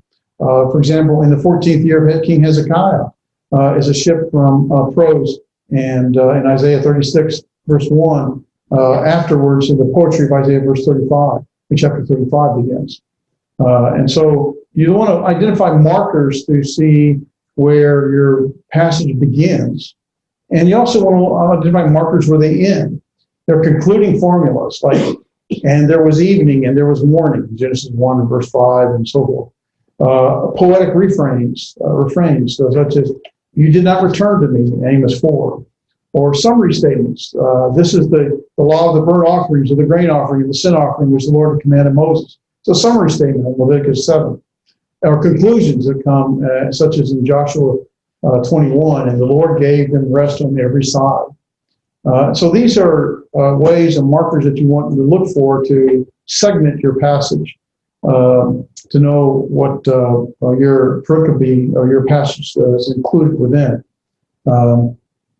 You don't want to short circuit your passage or extend your passage beyond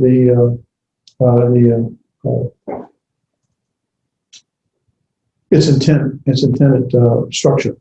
You can also look at the text as literary whole units. You want to focus on the whole text, not just isolated words or clauses. We've talked about this before. It's not the word or the clause that gives the natural framework for what's being communicated. It's the context of the whole text. And so whether you have to go all the way back to the beginning of that pericope or that chapter or that book, or find the end of it, you want to be able to understand where that whole text, what it includes, and not just isolate to certain words or clauses.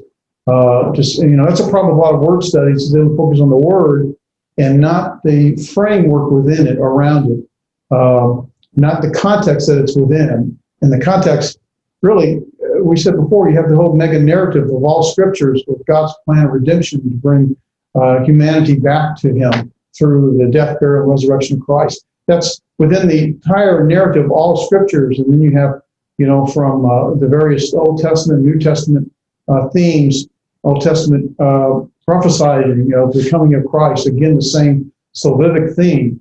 And you have in each book the same narratives, themes carrying through. And so your analysis wants to recognize where you are within that scheme, within that picture. So look at the whole text, the whole context, not just the isolated word or the clauses, because the meaning doesn't come from just the word, it comes from the context it's within. A literary unit commonly distinguishes itself from others by its similar content and form. In other words, you have a similar time period such as the time before the fall in Genesis 2. Then you have the time after the fall. You have similar locations, such as when Israel was at Mount Sinai.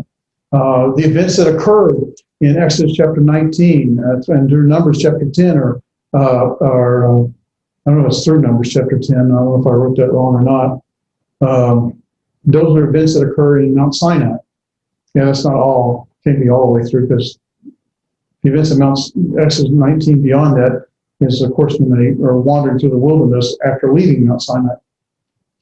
You have similar characters, the judgeships of Samson and other judges, and similar topics or themes, and such as the tabernacle building instructions in Exodus 25. Similar poetic devices. The acrostic in Psalms 119 begins with each. If you don't already know that, I think I assume most people know that, but they may not. Psalm 119 is an acrostic. It's fascinating. Every verse begins with a letter of a letter of the Hebrew, and it goes in order. Aleph, Bet, Gimel, Dalet, Hey, and it goes in those order. It has 22 of them, because it does not have the sin and shin. It just has the one of them. And so, but fascinating is not only is in that, I think it's 8 verses. Every 8 verses, if I remember right, each letter in the Hebrew of the first 8 verses start with Aleph. And then the next 8 verses start with Beit. And the next 8 verses start with Gimel. And the next 8 verses start with Dalet, and on and on and on, all the way through the Hebrew alphabet. What an amazing, literary, momentous event or product that is. And only God could have done that. And That's inspired. That's why absolutely. You also have similar genres, the Song at the Sea in Exodus, for example. So you want to look at your literary unit as a whole and look at what's commonly distinguish it from others. Look for similar context and content and form within that literary unit. Check your understanding against other translations. Let me give you an example about a literary unit as a whole. Let's read Genesis 39 for a moment. You go to Genesis 39, when you get there, why don't you tell me what the first thing, how much time we got? We're all right. The first thing that you typically hear preached or see it taught from Genesis 39. I mean, just go to the chapter and tell me, holler out real loud, what's the first thing you typically think of or is taught from Genesis chapter 39? You glance at it, it might be in the title there, it might not be, I don't know. It's about Joseph being a slave. Yeah, okay. But oftentimes what we focus on there is, this is the chapter where Joseph is fleeing Potiphar's wife. And for most often, Genesis 39, we preach how Joseph flees Potiphar's wife. And what's the lesson that's normally taught? And it's a correct lesson, I'm not denying that. The correct lesson is that Joseph flees Potiphar's wife, and that we too are to flee sin when we come in contact with it. But this passage is really not about Joseph. If you look at the frame, if you look at the context of this, notice in Genesis 39, we start in verse 1. Now Joseph had been taken down to Egypt, and Potiphar, an Egyptian officer of Pharaoh, the captain of the bodyguard, brought him from the Ishmaelites who had taken him down there. Notice verse 2. And the Lord was with Joseph. And so he became a successful man. And he was in the house of his master, the Egyptian. Notice verse 3. Now his master saw that the Lord was with him, and how the Lord caused him to do that all he did was to prosper his hand. And we'll skip down. It goes through how he found favor with all those he was put in charge of, and how his master, and how he came was the overseer, and then of course you get into verse 6 how he was. So verse 6, so he left everyone. So he left everything, that is Potiphar, left everything in charge. Everything he owned to Joseph's charge, and with him there he did not concern himself with anything except the food which he ate. Now notice the transition at the end of verse 6. This is a transition, okay? Now Joseph was handsome in form and appearance. There's a change, okay? And then we get into the verses about Potiphar's wife, sees him and desires him and lie with me. He refuses on multiple occasions. But let's pass all that up because you're familiar with the story. Let's go to verse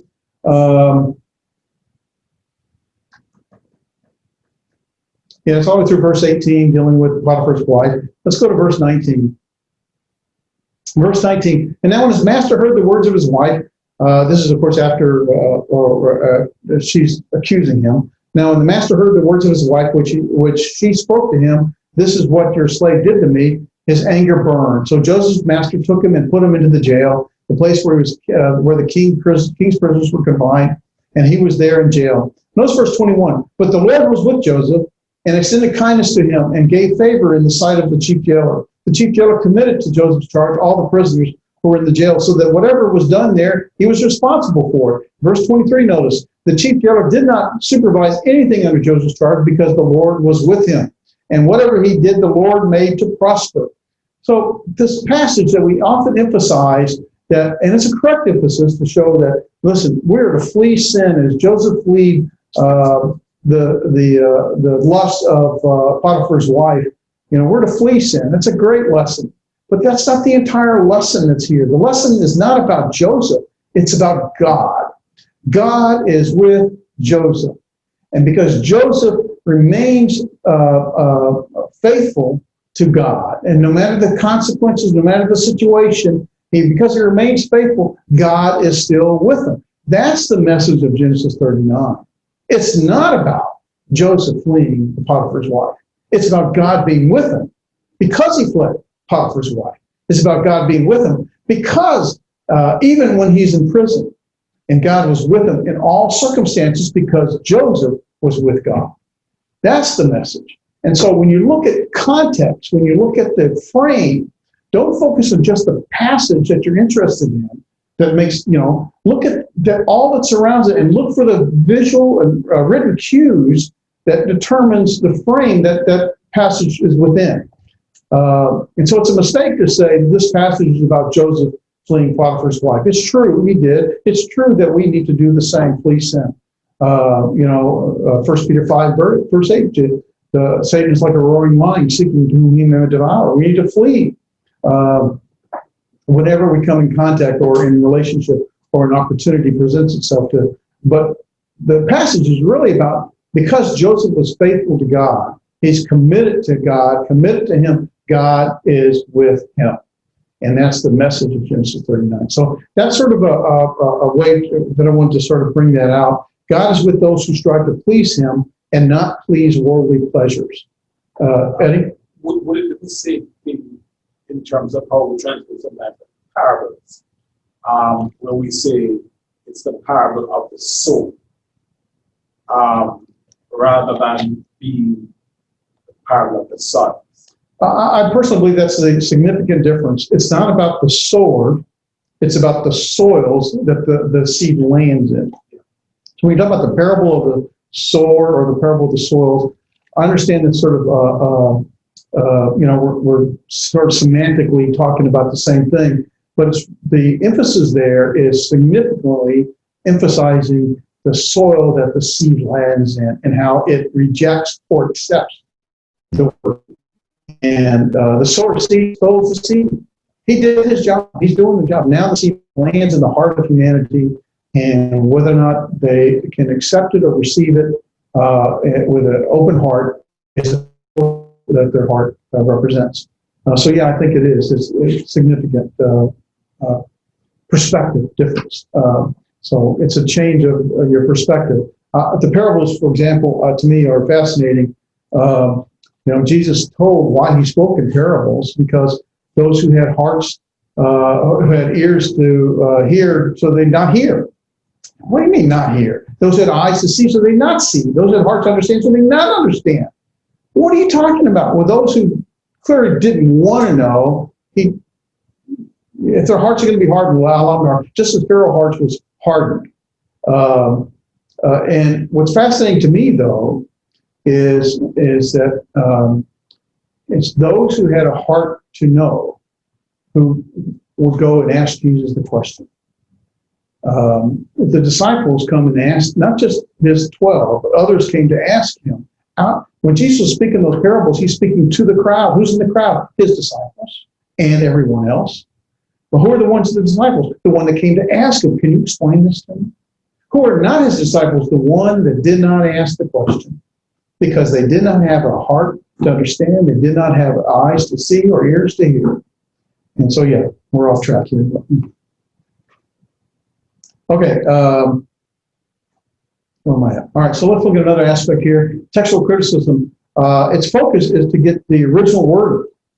And I want to look at something from Amos 6, verse 12 here. Amos chapter 6, verse 12 in a minute. But here, the discipline is of restoring the biblical author's original words by comparing and contrasting various copies. Understand that just like the New Testament, in the Hebrew even as well, we don't have the originals. And I personally believe that's God intended. If we had the originals, we'd be worshiping the paper it was written on. There's no doubt. We framed the Declaration of Independence, not that we worship it per se, but it's in vast cases with alarms around because it's value. How much value do you think an original copy of Genesis 1 would be? Written by Moses' hand.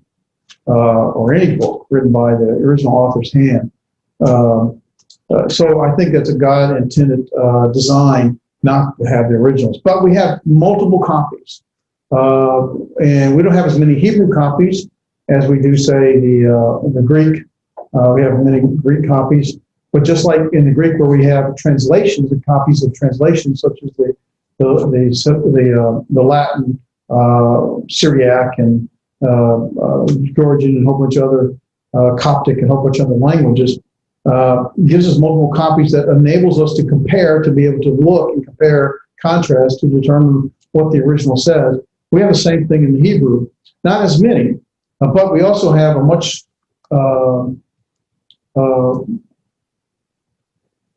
disciplined approach to making copies in the Hebrew. A more significantly disciplined approach to making copies that are documented. Criticism means not finding fault with, which is often what we will do. We criticize others, we find fault with them. That's not the meaning in literary form. It's but evaluating the copies. It's an evaluation. While textual errors do exist, I want to put this in here because the fear is that someone might think, well, what do you mean we don't have the original? What do you mean that there are mistakes in them? Well, there are scribal errors. If you make a copy of someone's letter, odds are you're going to make a mistake. Someone else makes a copy of the same letter, they're going to make a different mistake.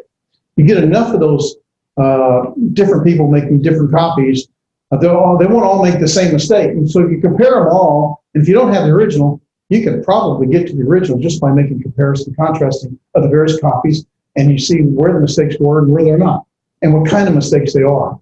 So while textual errors do exist among biblical witnesses, they do not destroy the Bible's credibility or the message.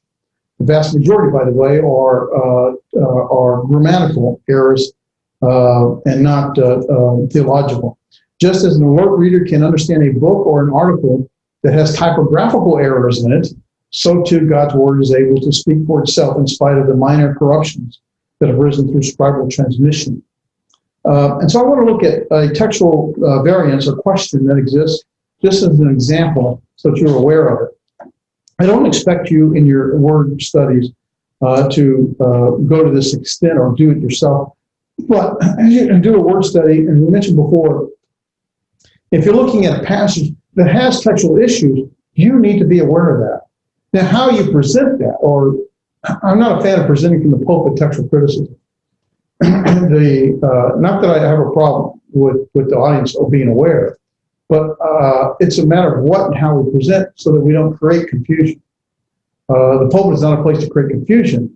God's word is not a place of confusion, but humanity's presentation of it can create confusion. And so we want to be careful with it. So I give you an article, and I want to look at Amos 6, and let's go to Amos 6, and I want to read it before we read the article. And I want to talk about some things about it. Well, actually, let's read it, and then I'm going to go to the next slide here in a minute and highlight what the emphasis is. It's all about. Amos chapter 6, that's one of the minor prophets that we probably don't read enough.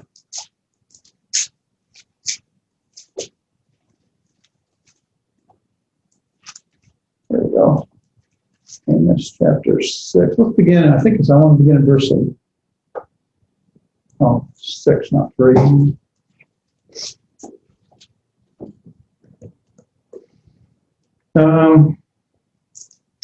Let's begin in verse 11.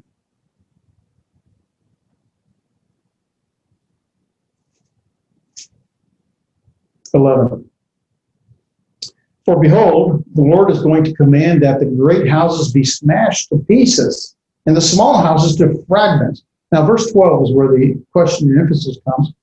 Do horses run on rocks? And notice in verse 11, there's a proclamation of the Lord's destruction, smashing great houses to pieces and small houses to fragments. There's a contrast or a comparison of great houses to pieces and small houses to fragments. In verse 12, do horses run on rocks? Now, my Bible says then, or does one plow them with oxen? Let's just stop right there because the rest of it isn't directly applicable here. Well, it is. Yet you have turned to justice into poison, and the fruit of righteousness into wormwood. So let me go to the next slide and show you what the question and emphasis is here in Hebrew. So way it's what we have in the copies is the top line. In Yaharosh, Bab Korim. And it literally is asking the question, or saying the statement, does one plow with oxen? That's what it literally says. Does one, or if one plows with oxen, I think the translation is more, does one plow with oxen? But notice that, and I'm going to point for the guys here online to the very last word on the second line. There, what's written in blue, you see it's pretty much the same word from the top to the bottom, different vowels only because of whether or not you add a suffix to it. The top line, bakarim, we add the plural suffix to it. Remember, we recognize the plural. I couldn't get that little dot under the resh to be read. Tried to get it to read because that was really part of the Hirit Yod. But it's Bob. We got this the Shabbat here. Bob Karim. That's the plural form of oxen. That is the word for oxen or cattle. And then down here you have the exact same thing, except now instead of having Basharim, the plural form, some scribe may have thought that that's an error, and they, instead of having the Hirit Yod at the top, they have the Yod with the Kamates and the final M. The Yom is the word for seed. And so this would be the Bakar Yam. Bakar Yam. So in or with oxen seed, or with oxen in the seed. Does one plow the seed with oxen? And so that's the question. Which is the original? And so I want to go to the article now that I gave you. And this is what textual criticism looks at. And I'm just going to go to the parts I start with the top and highlight just the areas I highlighted for the most part. I'm not going to read the whole thing. So I do want to start at the beginning, though. Hebrew text criticism can be challenging on a number of levels when the difficulties comes in shaping legitimate justification for proposed emendations. In text criticism, emendation is a process of altering a known text in an attempt to return it to its original reading. A famous but debatable example of an amended text is Amos 6:12, where the prophet is speaking of things that is obviously absurd or impossible. He says, do horses run in a rocky place, or does one plow with oxen? That's what the passage actually says in the manuscripts. And then it ends with, yet you turn justice into poison and so forth. The problem, of course, is that although the horses do not gallop on stones, or at least they should not, people do plow with oxen. And that gave some people some question. Wait a minute, this is supposed to be something that's you wouldn't do. But people do plow with an oxen. So that didn't make sense to them. So you have some that want to say, well, maybe there's a corruption or an error in the final ending of oxen. And maybe it's not oxen plural, maybe it's ox, and then the word sea. In other words, do oxen plow in the sea? Well, the answer to that would be absurd. Oxen don't plow in the sea. So in that regard, it sort of fits the context and makes sense. But if you read on, where I have underlined after that, by amending the text to, and I won't read the whole thing, that is where the oxen does not plow with the sea with oxen, we can obtain the rendering, or does one plow the sea with ox? With an ox, not oxen, an ox. The answer would certainly be no. Many argue this makes more sense, although he's going to show it doesn't, and I agree with him. So we'll skip down. It is important, though, to recognize here the next paragraph. You can look at it. Biblical authors' original documents called autographs. Ancient manuscripts and fragments of the Hebrew scriptures are called text or witnesses or manuscripts. And then ancient translations of the Old Testament are called versions. So guess what the King James Version is? It's a translation. Guess what the Septuagint is? It's a version. It's a translation. So a manuscript or text or would be a copy of the autograph, the original, but a version will be a translation. Not just one. I think that's useful to know. So of course, the next paragraph, of course, the problem passage for which the text and versions give no real help. In other words, we can look at other passages that don't really help us. In these cases, a scholar must use context and analogy in order to proceed. The alteration, that is to change wording in Amos 6:12, has no manuscript or version support. Let me say that again. There is actually no written support for the change. None. Not a single manuscript. But scholars guess that the word Babakar Yom, which is the ox with an ox, the sea, were accidentally joined as one word with oxen. So scholars made a guess that would make more sense, and maybe that's what they did. But if we go on, now I want to point out that in the middle, in this next paragraph, he talks about some resources. And I wanted to highlight these resources. And here's the BHS and BHQ. I couldn't remember what it stands. The Biblical Hebraic Stuttgart, Tunisia, the Biblical Hebraic Quinta, BHS and BHQ, are the standard Hebrew edition Bibles. There are text critical notes found in most Old Testament commentaries that will kind of let you know that that's some changes that people made or suggest. But there's also what's called a 5-volume preliminary and interim report of the Hebrew Old Testament Text Project. It's set up very much like the UBS textual commentary in the Greek New Testament, where it has a lot of notes about the variations in the text. And then there's also the Net Bible and the Biblical Hebraic Quinta, which also have notes that talk about the changes that are in text. The Net Bible on Amos 6:12 follows the proposed emendation. In other words, they agree with, can one plow the sea with oxen? However, the preliminary and interim report favors the traditional Hebrew text. They have A, B, and C and D ratings. A rating is assured. This is what the original text meant. If you have two variations, this format they use is A, B, or C, and they'll say, we chose this and we give it an A rating. And A rating means there's no question that's the original. A B rating says it's a high probability that's the original. C is much lower probability, and D is even lesser probability. What you're looking for is A or B, typical. C says that there's some reason to think it could be original or may not be. But this is given a B rating.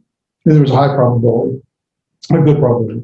Similarly, the editors of the BHQ, that is the Biblical Hebraic Quinta, volumes on the 12 minor prophets, cautions against this emendation. In other words, they don't agree with this change. One plow the sea with oxen. So here's the point that I want to bring out, I highlight it. We should always be hesitant to follow any emendation that has no textual support, not one. Scholars are assuming for it to make sense that there must have been a scribal error, but they have no evidence of it, zero. But we go to the back page of that, and he breaks it down, and I won't go through that, but notice in the last paragraph here, although we have warrant for proposing a reading that does not occur in any text, in other words, the warrant being is that, okay, logically, to say, does one plow with an oxen, doesn't fit the context, because the context is supposed to be saying something that's impossible to do or not logical to do. So it makes more sense to say, does one plow the sea with an ox? And so maybe that was what the original intent was. So he says, although we have warrant for proposing a reading that does not occur in any text, we should be very careful in doing so. If there's a good way to render a text without changing it, we should, and in this case, we should, and in this case, with Amos 6:12. Rather than amend the text, we should probably assume that the Basalah, that is in a rocky place, does one plow, or does one, there was a horse run in a rocky place. That's the first half of the verse. Does a horse run in a rocky place? Second half was, does one plow with an oxen? So what he's saying, we should probably assume that in a rocky place in the first half does double duty in both clauses, a practice that occurs in poetry and is known as gapping or ellipsis. Taken this way, the whole means, do horses run in a rocky place, or does one plow in a rocky place with oxen? The image of someone trying to plow the sea with an ox just seems so far-fetched and impossible that it doesn't make a good analogy. But this image works well. But this image, that is, horse run in a rocky place, or does one plow in a rocky place with oxen? This image works well. A foolish farmer trying to plow through a field when he's not taking the time to remove the stones. This rendering is preferred in the ESV, which translates to horses run on rocks. Does one plow there, that is, rocks with oxen? But you have turned justice into poison. So my Bible, and I think the King James and the New King James does the exact same thing. They stick with the original. Do horses run on rocks, or does one plow them with oxen? My Bible says. In other words, plow them that is where the rocks are. That would be the analogy. So that's an example of textual criticism. The point being is that I don't want you don't have to become an expert at it, but be aware of what it is and be aware of where it exists. And if you're going to look at a word study or a phrase or a passage that has a textual issue, just like in the Greek, you want to be aware of that and do enough due diligence to understand what the issue is. And then you got to take a stand. Okay, which stand are you going to take? Now, the issue then becomes in your teaching or your preaching is, what do you present? I'm not a fan of presenting textual issues from the pulpit. That is you have to go to, textual criticism is a science and an art all in itself. To speak to it from the pulpit is, well, in a 30-minute lesson or a 45-minute class is just not reasonable. And it creates more confusion. And since none of us are experts, to go to that depth, it just creates even more confusion and has a greater risk of losing people than it is with strengthening faith.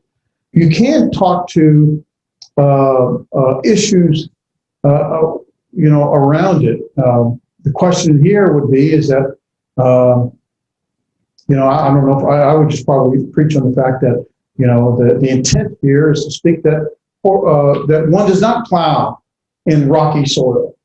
That's the concept here.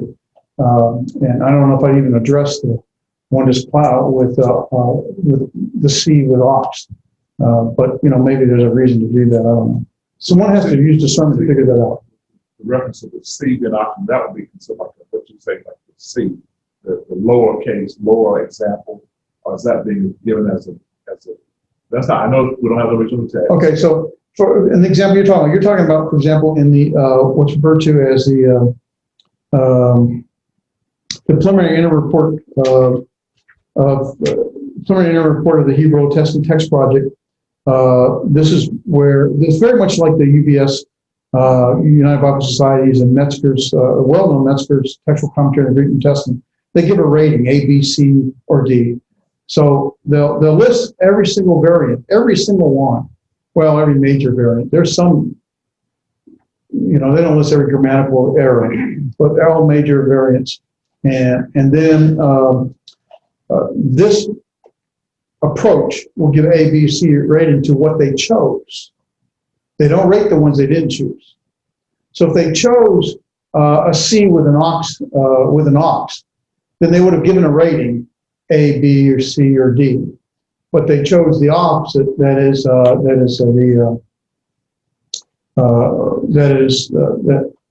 to plow with oxen, most likely in the rocky place, with a B rating. In other words, they have a high degree of assurance that that's the intent of the original. And that's the reason they chose that. Does that answer your question? Okay. So I wanted to just give you an example of a textual criticism. There's a whole lot more. It is a significant scientific endeavor.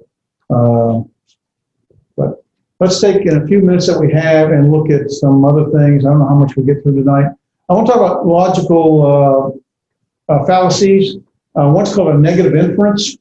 For example, if you were to say all Orthodox Jews believe in Moses, this is a syllogism. A syllogism normally has 3 or more lines. You have a primary or a major premise, a major premise, a minor premise, and a conclusion. The major premise is all Orthodox Jews believe in Moses. The minor premise is Mr. Smith is not an Orthodox Jew. Therefore, Mr. Smith does not believe in Moses.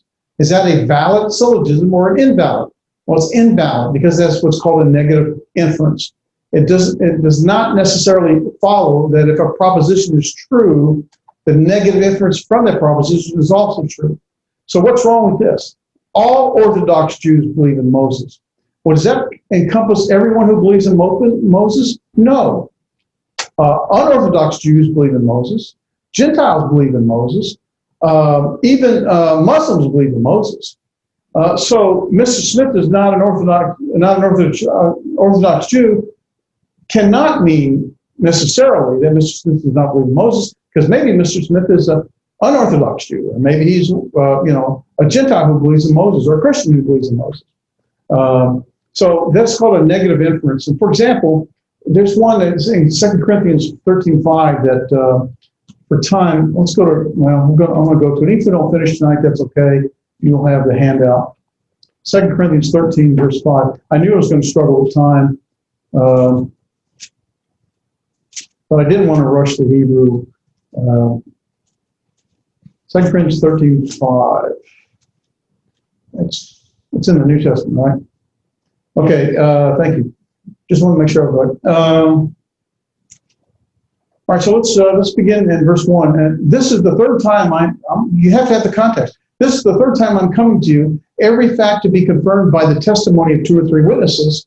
I have previously said that when present, the second time, and though now absent, I say in advance to those who have sinned in the past and to all the rest as well, that if I come again, I will not spare anyone. That's pretty strong words, okay? And since you are seeking for proof of Christ, who speaks in me, and who is not weak toward you, but mighty in you, what's the issue? The issue seems to be that some are not are rejecting Paul's words because, well, he was kind of wishy-washy or weak in his writings, in his presence. He wasn't a very strong speaker. And so there's other speakers much stronger. And so we don't know that Christ is really in him. And so verse 3, since you are seeking for proof of Christ who speaks in me and who's not weak toward you, but mighty in you, for indeed he was crucified because of weakness. So don't fault my weakness. He was crucified because of weakness, yet he lives because of the power of God. For we are also weak in him, yet we will live with him because of the power of God directed toward you. Verse 5 is where the question comes. Test yourselves to see if you are in the faith. Examine yourself. Or do you not recognize this about yourself, that Jesus Christ is in you, unless indeed you fail the test? Verse 6, but I trust that you will realize that we ourselves do not fail the test. What's Paul saying? Well, there's a fallacy that some have in their syllogism. Calvin assumes the context here. Oh, I went too far. Excuse me. Calvin assumes the context here is about salvation. And so in his perspective, his syllogism is those who have confidence in Christ, those who have confidence in Christ is in them are saved. And that's the major premise. Those who have confidence in Christ in them are saved. The minor premise is some doubt. They don't have confidence. So what's the conclusion? Therefore, these are reprobates. So those who have doubts are not saved. They're reprobates. They're condemned, right? That's Calvin's syllogism. Now, number one, he's in error with regard to the context of the passage. It's not about salvation. It's about Paul's authority and apostleship, and is Christ in him because he was weak in his presentation with them. And so it's about his relationship with Christ as an apostle. And so he says, you test yourself. You're questioning Christ is in me. Test yourself to see if Christ is in you. It's about his authority. And the other issue that exists here is that those who have confidence in Christ and them are saved. I'm trying to remember this because these logical fallacies are really complex. I'm not an expert at it. Some doubt and they do have confidence. They do not have confidence, therefore they are reprobates. Yeah. There's a logical negative inference associated with this, in that I know what it is now. Okay, you have those who have confidence in Christ, in them are saved. That's a positive statement, right? It's positive. They're saved. Okay, some doubt. That's a negative statement. And then you have, therefore, these are reprobates. That is a positive statement. These are reprobates. If you have a negative statement in your premise, in your minor or your major or your minor premise, your conclusion must be negative. If it's not, your syllogism, your conclusion is invalid. So this is invalid not only because theologically Calvin is looking at it in the wrong context. It's invalid because the syllogism has what's called a negative inference. It does not. Those who are reprobates are in the positive and aligns with the major premise, but the minor premise, that is, some are not or some doubt, is negative. And if there's any negative, then the conclusion has to include the negative, and it doesn't. So it's false. I don't have time to go through the exegesis. I just want to touch on it very quickly, though. This is the word we had in our Genesis 1:1, shamayim. That is the heavens. And basically, what I want to point out is that, this is just a breakdown of its usage. The way it breaks down is you got he created, that is the verb, and the subject is Elohim, God. You have this article or this marker, grammatical marker 8, which identifies the direct object of the verb, and you have the definitive article hey shamayim, so the heavens, and then again the marker, the direct object marker 8, and then hey aretz, the land or the earth. So the heavens and the earth. And you see that's in that is a direct object clause to the verb. That's all I was trying to break out there. When you look at the word shamayim, it's used 424 times, 288, and it's referring to the abode, that is the place where God and his angels dwell. Shamayim, and there's some passages, some of the 288 passages, Genesis 11 verse 4, 22 verse 11, and so forth. You see the top right-hand corner, the little pie chart. The sense of it can mean heaven, sky, or the highest of heaven. A very small usage there. 288 times of those 424, it's referring to God's abode and the angel's abode, that is heaven. It also gives you the Greek equivalent there. So indeed, heaven is the highest. Indeed, heaven, the first heaven, is in the sense of God's abode and the angels. And the highest heavens belong to the Lord, your God, also with the earth that is in it, Deuteronomy 10:14. Also, see the sense that shamayim can be used in the uppermost part of the heaven only 3 times of the 424. 1 Kings 8:27, Psalm 68, verse 33, Psalm 148, verse 4. And there's a little, this is referring to basically the highest heaven in terms of its relationship of land or territory, extremity being the highest of highest heavens. But God will indeed dwell in the earth. Behold, the heaven and the heaven of heavens cannot contain you, how much less the temple which I built. But the passage in question that we're dealing with is from Genesis 1:1, which deals with the sky, the region above the earth and beyond where the birds fly, the farthest star associated with the abode of God of angels. 133 times this is used out of 424, dealing with this lofty abode up in the sky. You see the various passages, including in the beginning, God created the heavens and the earth. So I wasn't going to go very deep in this one because I knew it was going to run out of time, but I just want to give you a picture. So various Bible translations, you see the blue represents heaven, or heavens plural, or heavenly.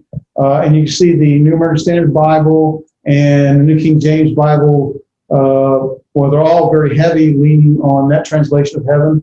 But New King James, even more so. Notice the red on the New King James is air, but the red on the New American Standard Bible is going to be the sky, and the red on the NIV is the sky. And so there's a different slight usage in some of these translations. And so if you're doing a study, you want to go examine. If I'm looking at Genesis 1:1 for Samim referring to sky, I want to go look at some of those differences. That's why I'm pointing this out. From various commentaries on here, the realm or realms designated by a Hebrew term used to represent Shamayim, used to represent the sky and air, and also heaven. The form of the word in Hebrew is dual, implying to something. That's, remember you said the dual. You see the in the written in red at the top. You see the diphthong there. So Shamayim is a diphthong. Shamayim. Although dual form may only represent an ancient device for expressing the plural. That's why oftentimes we don't look at it as two heavens. It is supposed by some to imply the existence of a lower and upper heaven, or a physical or spiritual heaven. In other words, the physical meaning the sky above us and the one beyond that. The Old Testament writers view the physical heavens as a firmament. You're aware of that. Appearing as a great arch supporting foundations of pillars, supported by foundations of pillars, spread out above the earth, with rain descending through its doors. The Hebrew idea of the physical heavens includes stellar space, which ultimately embraces the universe. Heavenly bodies of the stellar heavens were viewed by the Hebrews as inexpressibly glorious manifestation of God's handiwork without having any power or vitality of their own. The most important use of the term heaven is its reference to the spiritual domain and the abode of God himself. Numerous passages of scripture speak of God as the high and lofty one who inhabits eternity, who has parallel dwelling on earth and in heaven, and of whom Solomon said, behold, heaven and the highest of heaven cannot contain thee. The term heaven of heavens, which is only 3 times in Deuteronomy 10:14, 1 Kings 8, and Psalm 68, I guess 4 times, is the literal English rendition of the Hebrew idiom for the superlative, the highest heaven. Also, heaven is a term used in the Bible to indicate space where God and various spiritual beings reside, used to speak of the area above the earth, the sky. Various passages state the heavens were created by the Lord, and that it could be opened by his bidding to bring in rain. We already touched on that. The word heaven in the Old Testament usually designates the place of God's habitation. To differentiate between the visible heaven and the dwelling place of God, biblical authors often refer to Yahweh's abode as the heaven of heavens, or the highest heaven. Heaven is also a place for signs. God placed the rainbow in the heavens, and it's the covenant made with God with him. God's power is displayed in the heavens. Signs of heavens portend God's judgment on the earth, particularly in eschatological judgment. The phrase heaven and earth are used to denote the entire universe, totality of God's creation. So it's not just the physical heaven or the physical earth, it's all of his creation. Because heaven is part of the created order, it suffers the judgment of God. They're shaken by God's anger. The sun and moon will be darkened. The heaven and earth will pass away. Eschatological hope envision a new heaven, a new earth. The application of this, and we go to Psalm 33, verse 6 and verse 9. By the word of the Lord, the heavens were made, and the breath of his mouth, and all their hosts where he spoke. Verse 6. By the word of the Lord, the heavens were made, by the breath of his mouth, all their hosts. Verse 9. For he spoke, and it was done. He commanded, and stood fast. Hebrews 11, verse 3. By faith we understand that the worlds were prepared by the word of God, so that what is seen was not made out of things which are visible. The application is we serve a powerful, omniscient, omnipotent God who creates from nothing all things that exist, including the heavens, the sky that we see, or his abode.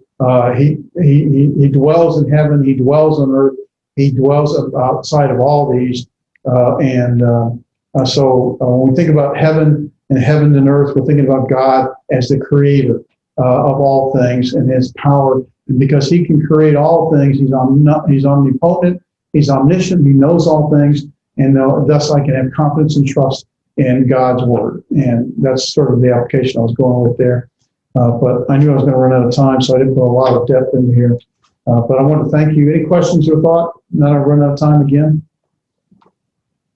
The only time I finish early is when I wasn't recording. You know that? I saw that pattern. Did you notice that? But we are recording thanks to Williams. That's why we're late.